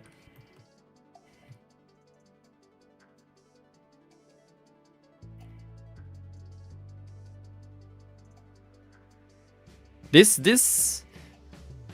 area is very bare. Like, this I can tell needs a lot more work. Because you don't have that sense of walking out of this area and being like, wow, lovely. It's just too bare. We'll slowly work on it. Helps you when you plot it down on pen and paper or draw like it before. Oh my gosh, this brings me to... This is one thing I've got to mention. So... Okay, Hyena, usually... Where's that picture? I don't have it loaded on this computer because I had it, like, repaired recently. But... Oh, actually, no, I have an example. Okay, on the subject of drawing and stuff, right? So, the one thing I do a lot of drawing for is my subway lines. Here's an example. This was for my vanilla city that we are working on. This was done on, like, my iPad. So I'll draw out where I expect the subway lines to go, and then from there I know how to develop my city. Good point on drawing it the landscaping, because I've not really done that. We'll try that, and then I'll see if it helps me. But on that subject, okay, so I've had like this basic iPad for the longest time. I think it's hitting what, 7-8 years. And I've been using it for my drawings and stuff, but it's one of those old ones where you have to plug in the stylus into the iPad to charge. And it's a lightning port as well, which I don't have cables for anymore because they all broke. So it's so annoying to use my iPad now because when I want to use it, either the iPad itself is dead, or the pencil is dead, or both. And then you have to sit here being like, oh, I need to charge A first and then charge B because I need to charge in the iPad. It's terrible. But on that note of the whole like, oh, point of inflection, I don't know what to do with my work anymore, maybe I want to pivot. I was thinking that as part of the behind the scenes content I do, right, it would be helpful to have an iPad that actually can be shown on the screen, and I can like do the process of sketching ideas and things as part of my builds, and seeing where that goes. And so, I've decided to get a new iPad, and I'm only doing it given my unstable financial position because here in Singapore they're giving us these like vouchers to celebrate the country's 60th year of independence, and you can use it at any sort of like heartland store, and that includes phone shops. So there is this shop that I like go to that actually sells like either new or used phones and tablets. I've bought like my phones from them before, and that was perfectly fine. Like, I've never had an issue with it, very satisfied with it, wasn't dodgy at all. And so I saw that they have the iPad I'm looking for as part of their catalog, and they accept the voucher. So on top of the voucher for the 60th anniversary of this country, there's also this voucher that we get every year to offset like the cost of living stuff. So I have leftovers from that. So my thought was, as to why I justified this, I can offset over half of the cost of my iPad by using those vouchers, and therefore I can introduce the new layer of like creative stuff for my content. And I have been wanting to learn 3D modeling on my iPad as well. It's just that my current one can't do it. So after evaluating all of that, I was like, okay, fine, we'll get it. So I've placed a reservation, and the vouchers come in on Tuesday. So come Tuesday, maybe I'll be able to stream my iPad to, like, I can connect it to the computer and we can see it on stream. So we can then sketch live. What fun! But even then, I wanted to be part of the behind the scenes content that we do for members, eventually. Okay, let's save again. Sorry, I feel like we did this earlier. Okay, you nowadays gave up on iPads or tablets and committed to a Windows tablet or laptop. I did that for the longest time. Because I was kind of also like, I don't want to be stuck in this whole like, use a MacBook that doesn't have a touchscreen and then also have to use an iPad and then pay the premium for Apple and stuff. So for the longest time, I played... Okay, at this point we're just gonna chat, like, because it's reaching the end of stream anyway. We'll just look at what we've done for the day. Look at all the crooked lines that we did. What fun. So I, for the longest time, was purely on gaming laptops. So it was the one computer I had, so I would do everything on it. I started my YouTube journey on it, like on a different channel, so not this current one. This was maybe 2 years in. But I started on gaming laptops, and it was fine, it was all of that. Problem is, when you're making gaming content and running games like this and you want to do like let's plays and stuff, they get really loud. And I didn't have an aircon back then, so I couldn't do streams because the fans got too loud, I got too hot, and it was like just not a comfortable experience. And then when I switched my gaming laptops, it got to a point where I got a really good one that was still really noisy. If you were here 2 years ago, like when I was doing it on Twitch, you would have heard. Like, oh, actually, wait, it was our temporary laptop when this computer was broken, like last month, May. Basically, during that period where I was like, oh, I don't have my computer, I was using that computer. So, but that computer lasts for like half an hour on the battery, and it's useless for my work. Like, I can't, because I do freelance work, right? I can't depend on a half an hour battery. So, at some point I was like, okay, this doesn't work. I will get a gaming desktop.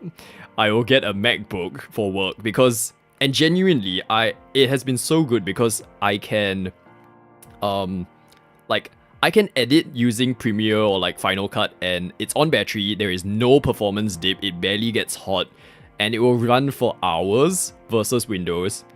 And then I keep my gaming stuff to like my Windows desktop, and I still like Windows, but in that form. So like portable wise, I've kind of leaned towards MacBooks and iPads. But yeah. But again, like, I feel like all sorts of devices are available, and like, it really depends on your use case as well.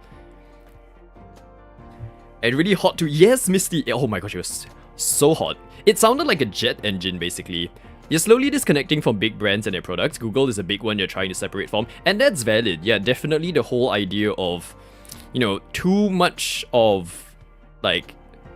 It's that whole big corporate situation. I completely understand you. Yeah, and like... Would I want to have everything fully tied to one company? Not really, but at the same time, I've been through that whole process of trying a lot of different alternative brands, and I've not been satisfied. And unfortunately, as much as I don't want everything to be stuck in one company, I have reached a point where I do feel, for workflow, and given that I don't have money to like throw to things every other year, it has lasted me the best. And so I'm using it, but I don't want to be in this state of like, you know those, okay, I'm gonna say it, Apple sheep, that people who just buy brands because it's that brand. I'm not that. Like, I don't feel like you should buy something just cause it comes from a certain brand. Because that's not, to me, that's not a valid reason. Like, I get it because it actually fits my work needs. Like, if it's my needs, rather than, I buy it because it looks like a fruit. You have a very cheap laptop tablet combo from... Oh, sorry, we'll show this. Sorry. That's a... Ta-da. Wait. I use it for notes and stuff when you need to do anything design related. You use any desk remote in your main computer. Oh, interesting. Okay. Yes, Apple Sheep. It's a thing on YouTube, that's for sure. Like, I'm definitely because I've used both Google and Apple phones. I'm like perfectly fine with both. It's just depending on the season I'm in. If I have a preference and feel like this phone model fits my needs better, I go for that. But I would be perfectly happy to switch the moment like the alternative has a better product for me and I can afford it. So yeah. But anyway, I think that was a really interesting like conversations that we have for today, everyone. Thank you so much for joining us. For those of you who are new here, thank you for dropping by as well. Really appreciate it. I hope you enjoyed the process of watching my wonky pillars be added. This was actually, honestly, a revelation for me when it comes to building. Like, I'm excited to continue working on this and seeing where it goes and applying it to the rest of the city as well. So yeah, lovely that Montai is working again. Just the last moment where we can take a look at the noodles. So, if you want to... Oh, I don't know if this is a command. Let's see. Is that a command? I don't think it's a command. But basically, if you want to see the rest of this series and all of that, feel free to check out like the playlists on my channel and you can see how this entire city came about. We'll be back on Wednesday, probably doing Planet Zoo. I might change my mind, I'm not sure, but we'll see you on Wednesday, everyone. In the meantime, have a good rest of your weekend. We'll see you soon. Stay safe, stay well. And, oh, okay, not quite yet.